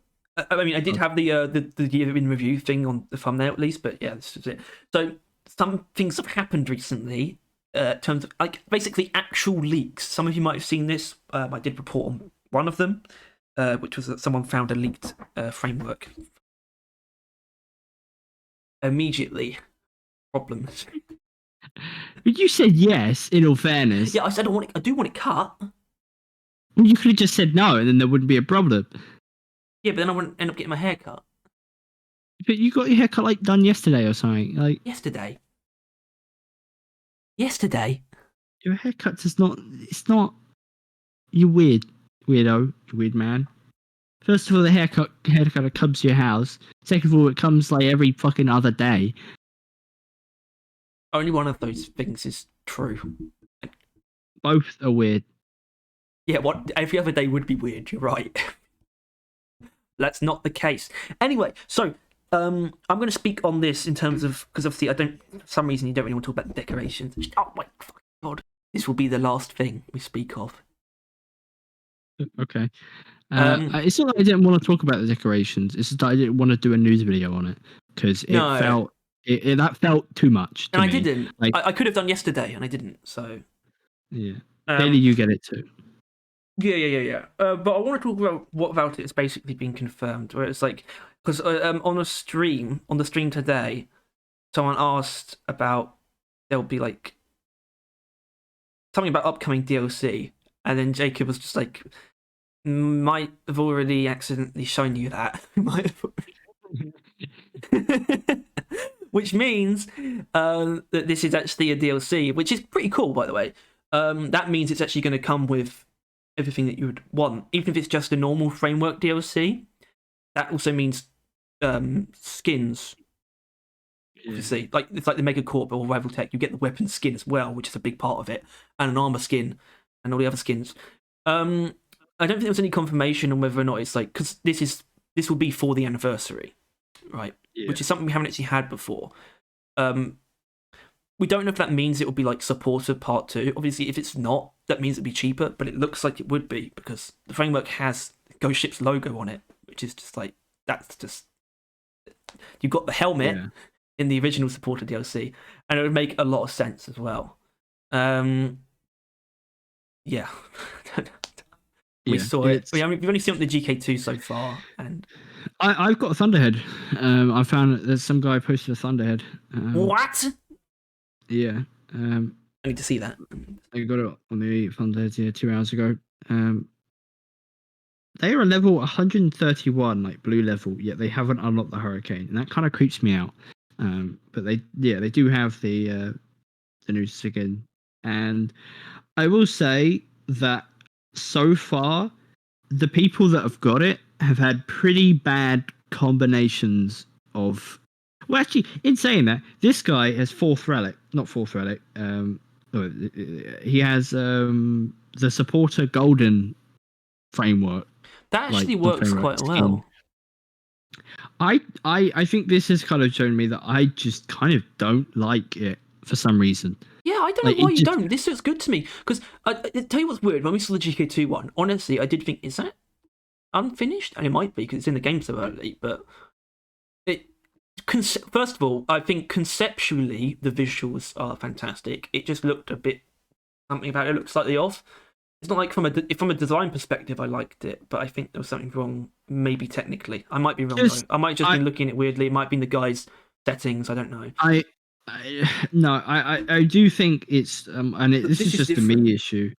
It's just that the parts that they heavily interacted with and added this nice, smooth, golden like lining and curvature and fancy fucking, I don't know the word for it. It's like Baroque. I don't know. I don't think it is. No, it wouldn't be Baroque. It wouldn't be Baroque. It's just like fancy royal outlining of shit, right? It's all that fancy bollocks. That is all well and good, except that the areas that they don't touch, like the very default part of the guns, just fight the smooth, silky aesthetic too far for me. Like with the Thunderhead we're looking at, like the front looks nice, the back looks nice, but then the middle completely fucking ruins it. The jolty, blocky mass of the main part of the gun being untouched and as solid and as I will say, hold on, because this is a bit of a gunner issue when it comes to frameworks. Those parts are very difficult to change because they're so, like, they get away with it sometimes on the minigun, but in general, it's always a part of the gunner primaries that's just too big and too defined in terms of shape to really get around. Because I think the GK2, they did a really good job on that, looking basically completely different, almost, or different enough. Like, most of the guns are very blocky and like clear and like flat. Like there is not that many like technical detail and like small fucking polygons or whatever you call like the shapes. Like there's not many small little squares, small little triangles. Everything is quite clear, quite bulky, quite straightforward. But with this new skin, there are a lot of little twists and turns and nooks and crannies and all that on stuff on the new golden like highlight area next to the fat flat, bulk, everything else, and it's just. I think that's just the reason why I just can't get. I can't quite. Yeah, I think it's weird because I just. Yeah, I mean, well, I don't know what it could be for you because I do really like it, but Thunderhead, honestly, to me, has the lowest success rate when it comes to. I think most of the frameworks from Thunderhead are pretty ugly, to be honest. Yeah. The Thunderhead is a particularly bad example, actually. Yeah. Yeah. I don't know. I did like something what they did with the GK, like the actual like cutting out of the barrel. Yes. Like how that did look fucking good, but then it was just the main part of the gun was flat and blocky again, and it just fucking absolutely ruined it for me. So I don't know, but like if they change it any more than that, then it's going to be incredibly unrecognizable, and it'll be like so radically different to all the other frameworks. But I really don't think that the smooth, glossy, curved, fancy thing really works with the foundational fat, rusty bucket chum. I've fallen into SpongeBob. Like it just, I don't know. It does depend on a lot of things, though. It depends on what stuff I imagine it will go with. If I mean, I was hoping that it is the DLC because that would mean like the arm paint job as well, and the paint its own default paint job, other weapons, other paint jobs with it. What works and doesn't work. It's really going to come down to experiment. Yeah, it obviously it often takes getting a hold of it for me to really have an actual opinion. Like I still generally don't like Builder's Choice. Like I was kind of right, and I knew that I didn't really like it. But like it has sometimes sometimes it can work. And so far I haven't found any use for mil-spec. I don't think. Even though mil-spec, I'd argue, doesn't have any misses. Yeah, because there's no hits either. They didn't shoot. I mean, there's a very I disagree. Pathetic. Well, we'll get to that at some point, I guess, if we ever do a frameworks part 2, which we might. It probably wouldn't be a bad thing to do, like after maybe season 4 comes out. Yeah, that's right. Because there'd be quite 3 more. Yeah, especially if we get another gun DLC. That's the thing. Out. That's actually a confusing thing. Assuming this is a DLC, which it seems like it is. I mean, Jacob sort of cheekily confirmed that. But, it's kind of cheeky, wishy-washy. And also, someone's found the file name and had DLC in it. But does that mean we still have to base it off of the DLC pattern or seasonal pattern? Because if it's still the DLC pattern, that means after this it'll be 2 more. Still right. Yeah, it's still 2 armors, 1 gun, 2 armors, 1 gun, and now we'll be in 2 armors again, which I guess works out for them, right? If you think about it, like they probably quite like making armors for the DLC and then like frameworks for the actual thing, because they've yet to do a weapon DLC for a season, right? Rival Tech. Okay, so I guess they have actually. Never mind. Take it back. Completely wrong. I mean, I would like to see the Rockpox ones, kind of, only because of Blisterbot. By the way, I think translating the biohazard armors into paint jobs wouldn't have ended up being that interesting. But Blisterbot's got some more interesting things going on, as well, like beyond just the added little infected parts as well. So that's the only reason I wouldn't mind seeing that. But yeah, if we to assume that. Also, this is actually good because a lot of the reasons why it's hard to sort of gauge like the trajectory of the game is because of like the pace, right? But if we're gonna get, this means that this year there'll be a higher frequency of DLCs, which means that's something that we can look at and actually like confirm a pattern more easily. Unless it breaks the pattern, and then we'll really be fucking confused. I think we can both kind of agree that if we get armor next season, then they seem to be sticking to 2 armor, 1 gun, 2 armor, 1 gun. If we get guns next season, it's a DLC, then the anniversary is a bit of an exception, right? Yeah, then they just like ignore the anniversary DLC, which I'm not sure if they, especially if it's going to be like a supporter too.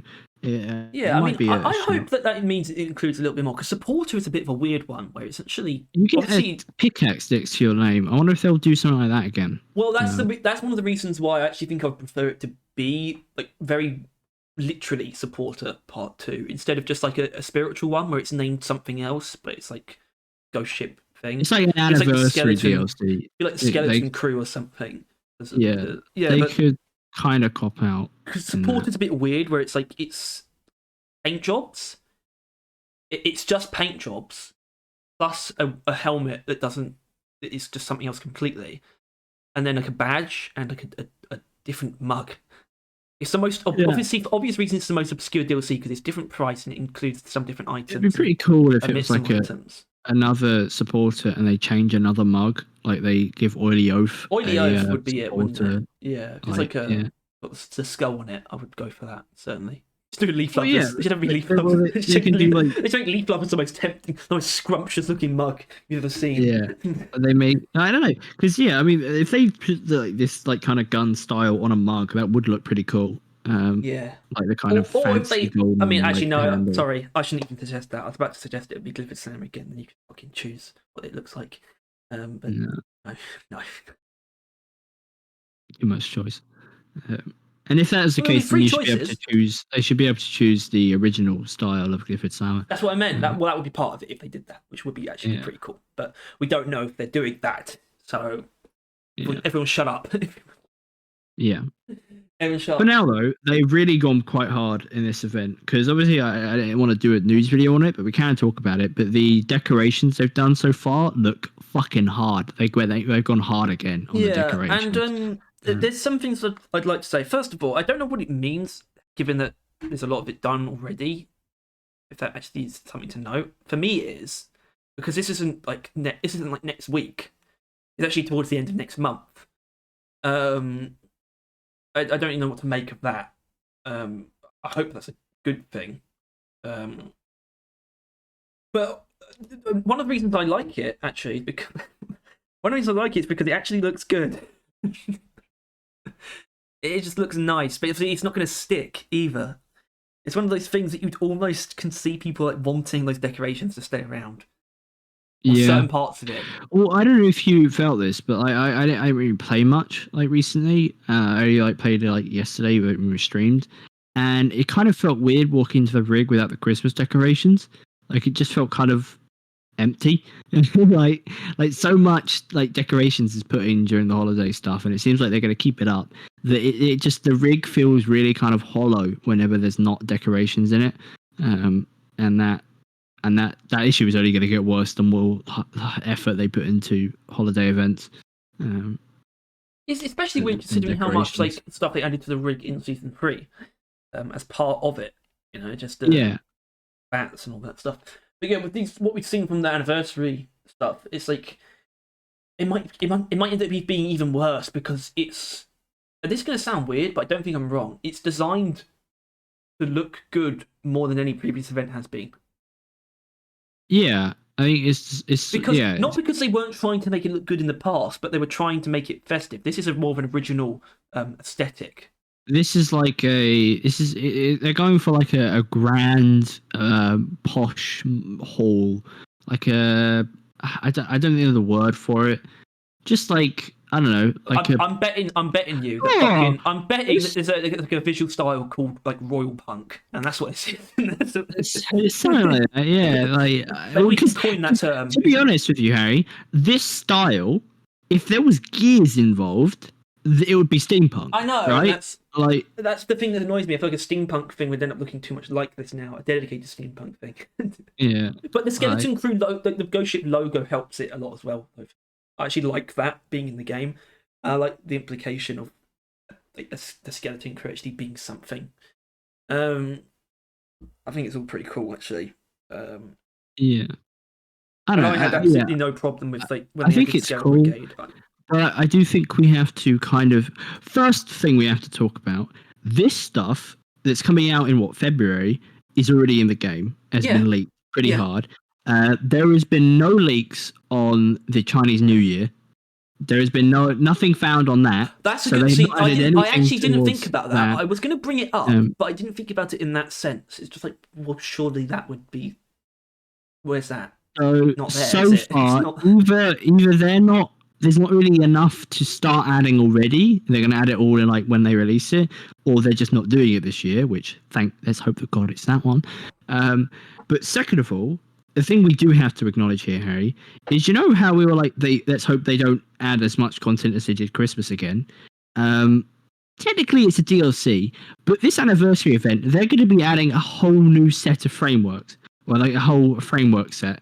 Yeah, but I think the point is, think about it. It's a very simple equation here. That content is like 1,000 times more valuable than the Christmas cosmetics because it's a framework. Sure. And it's a DLC, so it'll actually be around for a while, other than like a timed event thing. But like, it's still the fact that, Harry, we complain about them putting in tons and tons of effort for nothing inherently. Because it's temporary. I guess, yeah, I do That's agree. That's my main issue, which is why it's very much so alleviated. It is also interesting that, so right now, they are probably just made 2 sets of frameworks, right? Because they're still making one for the next season, we would imagine.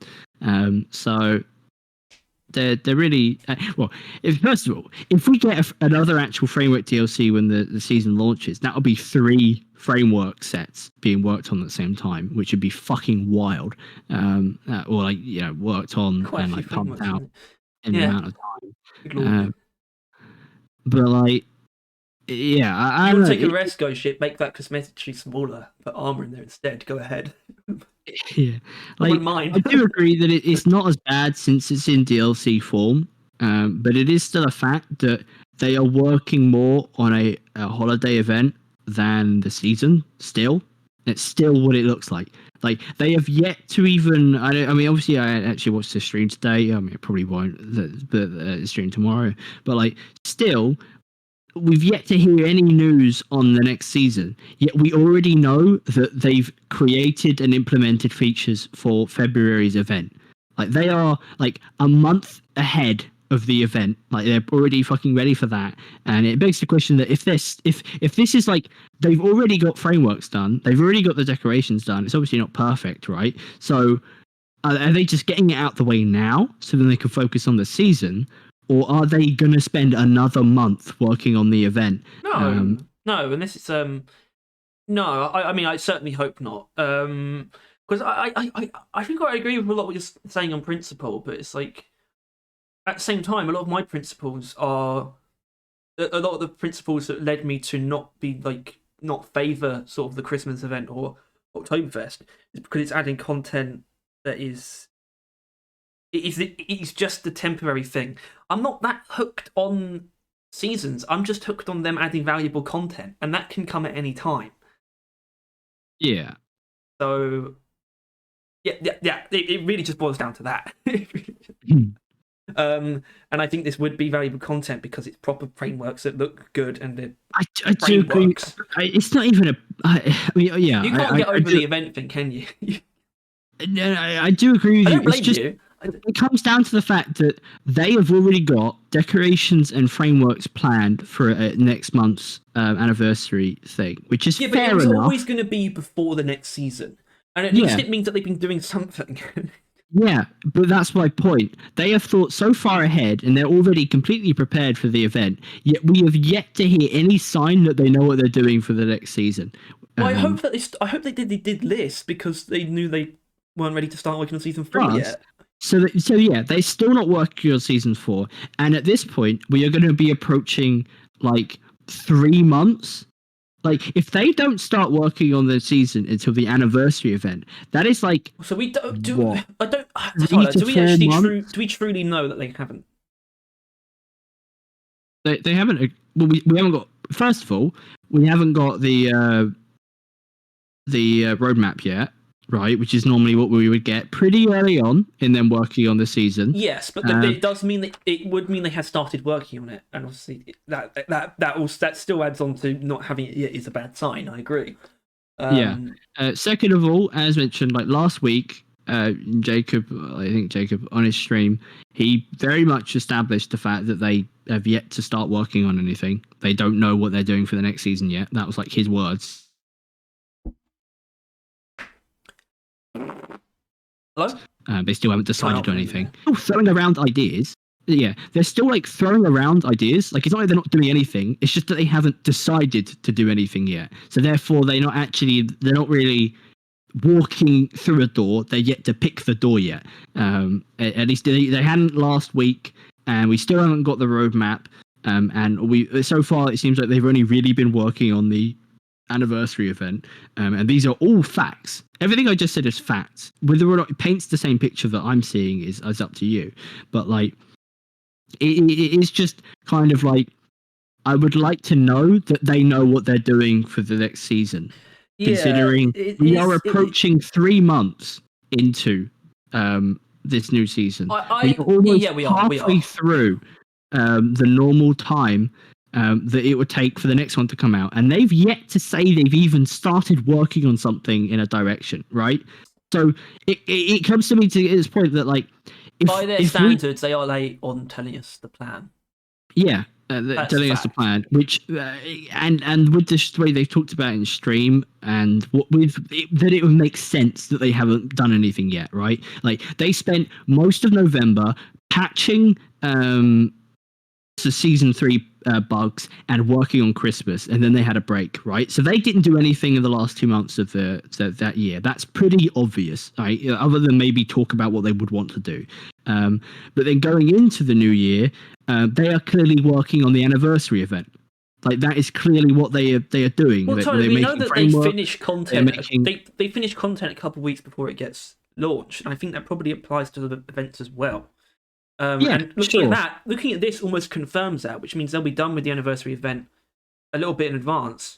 And I would hope that they've been planning season 4 while working on this. I think I hope that's actually the whole sort of the workflow is that they knew they couldn't start working season 4 yet, but they kind of already knew what the anniversary event was going to be, so they could just do that while planning season 4. Yeah, but it's going to get to the point where season 4 is going to be 6 months in the making, except that it isn't. It's going to be about 3.5. At this point in time, it's 3.5. If it comes out 6 months after season 3, it's going to be like 3.5 months of work actually put into it, like time coding that we know of.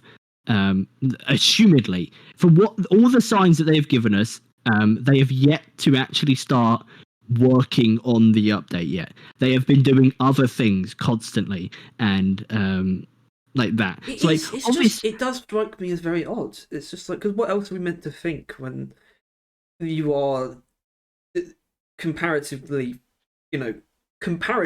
this late on the roadmap? What else are we meant to think? You can't blame us, and I feel like more people should be thinking this. It's just the issue, and this is like something that obviously you kind of said, but it's like, I think the way they're seeing it, the way people see it, and the way that we're not seeing it is that holiday content is equal to seasonal content as far as they're concerned, and as far as players are concerned. They're just content, right? That's all people care about, and in that regard, that's all that Ghost Ship should really care about. Right? They just need to give people content, and that's why, Tyler, I want to see people clamoring, right, for this new framework, because I'd at least rather see them do stuff like that than anything temporary. Because that's the thing that, like, I will admit that I am the one in the wrong here. You're obviously a lot more like closer to it. I'm just kind of like lost in the mist at this point. That, like, their content, this anniversary content they're working on, the new frameworks, which I don't like, it's nothing really to do with the fact that they're adding it. It's just I for some reason just don't vibe with it yet. Hopefully I can find some way of vibing with it. But like these things are like actual cosmetic, like these things are content. Yeah, we didn't view this any differently when Scale Brigade was added. That was just a cool new armor and framework. That was just good cosmetic content that will last. Actually, the best armors in the game. Like this content, and I think this is the way to put it. This the anniversary framework, assumed DLC, is going to add to the game permanently and make it better. Because you will have more frameworks, and the frameworks are okay. Harry thinks they're amazing. A lot of other people will agree. I'm just a bit weird in that regard. Yeah. It's also actual work as well, a framework. Yeah, like obviously, that's yeah, actual like, work compared the to thing is, the other holiday events. it's always actual work. Like it's more actual work. No, like I imagine I imagine that the fucking Christmas stuff took more out than just the frameworks. There's probably more to this if you put DLC all the than Christmas just the stuff frameworks. together, possibly. Yeah. Pickaxe, armor, hats, like assignments. I guess including the elf. Take it a bit too far. I mean, well, I would say not including that is what I mean. But if you include that, then obviously, yeah. I think you would have to. I think in my head you have to. But like, it's just I don't know. It's just like the Christmas content didn't improve the game in the long run. Really, like the game isn't in a better state. And I would still say the same thing about the anniversary DLC content, but the more DLC, the kind of better. Yeah, that is actually the only thing wrong with being DLC, though, because that is different. Because that does kind of render it. That is actually a bit of a bitter point that it does sort of render it lesser than the third anniversary in that regard, where that just added content for everyone. I'm not sure how badly this would go down, but I think they shouldn't just give you DLC content like immediately. Like you should it should just be added to the pool of stuff in the world. Like if you got like rival tech, you would just have to get that from fucking cargo crates. Like how people are currently getting honestly, I think new this DLC in cargo crates. I think that's actually more common than just giving you stuff outright. I feel like a lot of games do that. Every MMO does that, right? Don't they? If you look at any MMO, stuff you buy with real money gets added to like an in-game store. Would they be able to get away with that? In-game pool. I don't think just get away with that. It just depends on the players, right? New players would obviously want the content immediately. Old players would appreciate the reason to. It would need to be very crates, it would need to be made very clear. Yeah, and it might affect their sales as well. That's the thing. It could be an option in game. Like it could literally be like straight to inventory. Like you know when it pulls up the screen when you download it. It could be like straight to inventory or throw it into the loot pool. And all the long time players are like loot pool. Please give me a reason to play. And then everyone else like, I want this now. What the fuck? Why would I not want this now? Honestly, do you want to know something? Because I just said that it being DLC does unfortunately make it on average less valuable than the third anniversary, which just straight up added the stuff. Because that means it's more accessible. It would actually represent, in my opinion, a more positive change if it was a DLC, but it also gave it that option, because that's just a cool innovation. So if they did that would just elevate it. They like innovating. But yeah, no, I think I would elevate it. Obviously, I think. It's first of all, it's too late. Nothing I say will really like change it. They won't fucking undo reverse time and spend that time on something else. But like, it's just another thing that like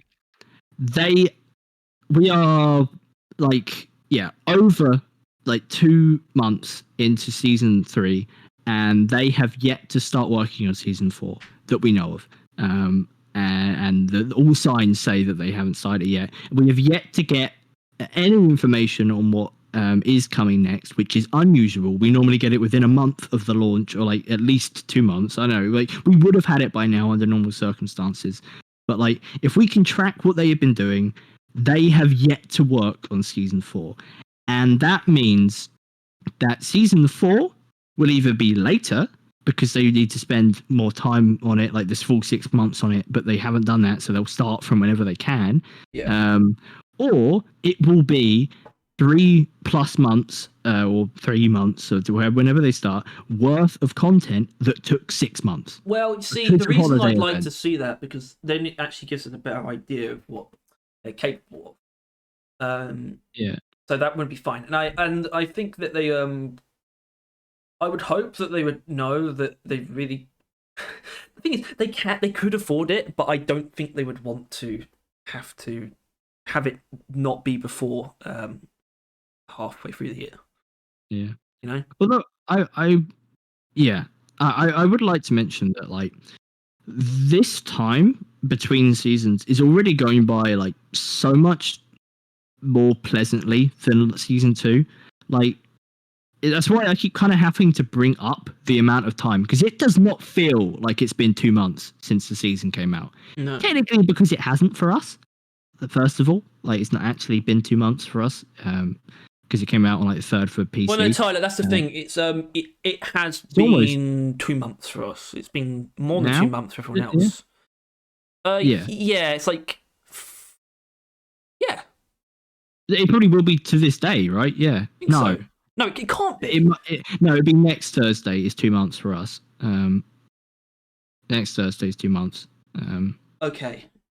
Because it was like the first Thursday of November. Okay, yeah, whatever. Yeah. The point is I don't remember what the point is.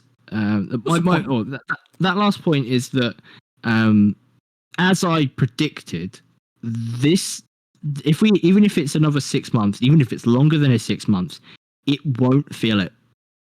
This season will feel fine, despite no matter how long it takes. It will feel fine because there's so many events in between it, as I mentioned. We just have to, and also, exactly. The anniversary will do a lot as well. Because, by the way, anniversary. If we don't have it by then, we will have a roadmap by then. But honestly, start with that, and also. There's the anniversary stream as well, which is a big deal. At this point, they might as well wait. To be honest with you, wait till the anniversary. Yeah, definitely. At this fucking point, they might as well wait until the anniversary, because let's be honest, it's going to take about until then, until they actually have worked on that stuff to know what they can guarantee to say. But also, that is so late on in the process. Like February, it gives it a chance of being a bit more. Clear. A bit more stuff to it. Yeah. A bit more like and I don't know. I think I don't know. I feel like obviously the new, like, because this is another thing. These leaks, like, obviously it's not the first time it happened. It was the Yuletide stuff, but this is a very recent accident. They have never been this loose with content.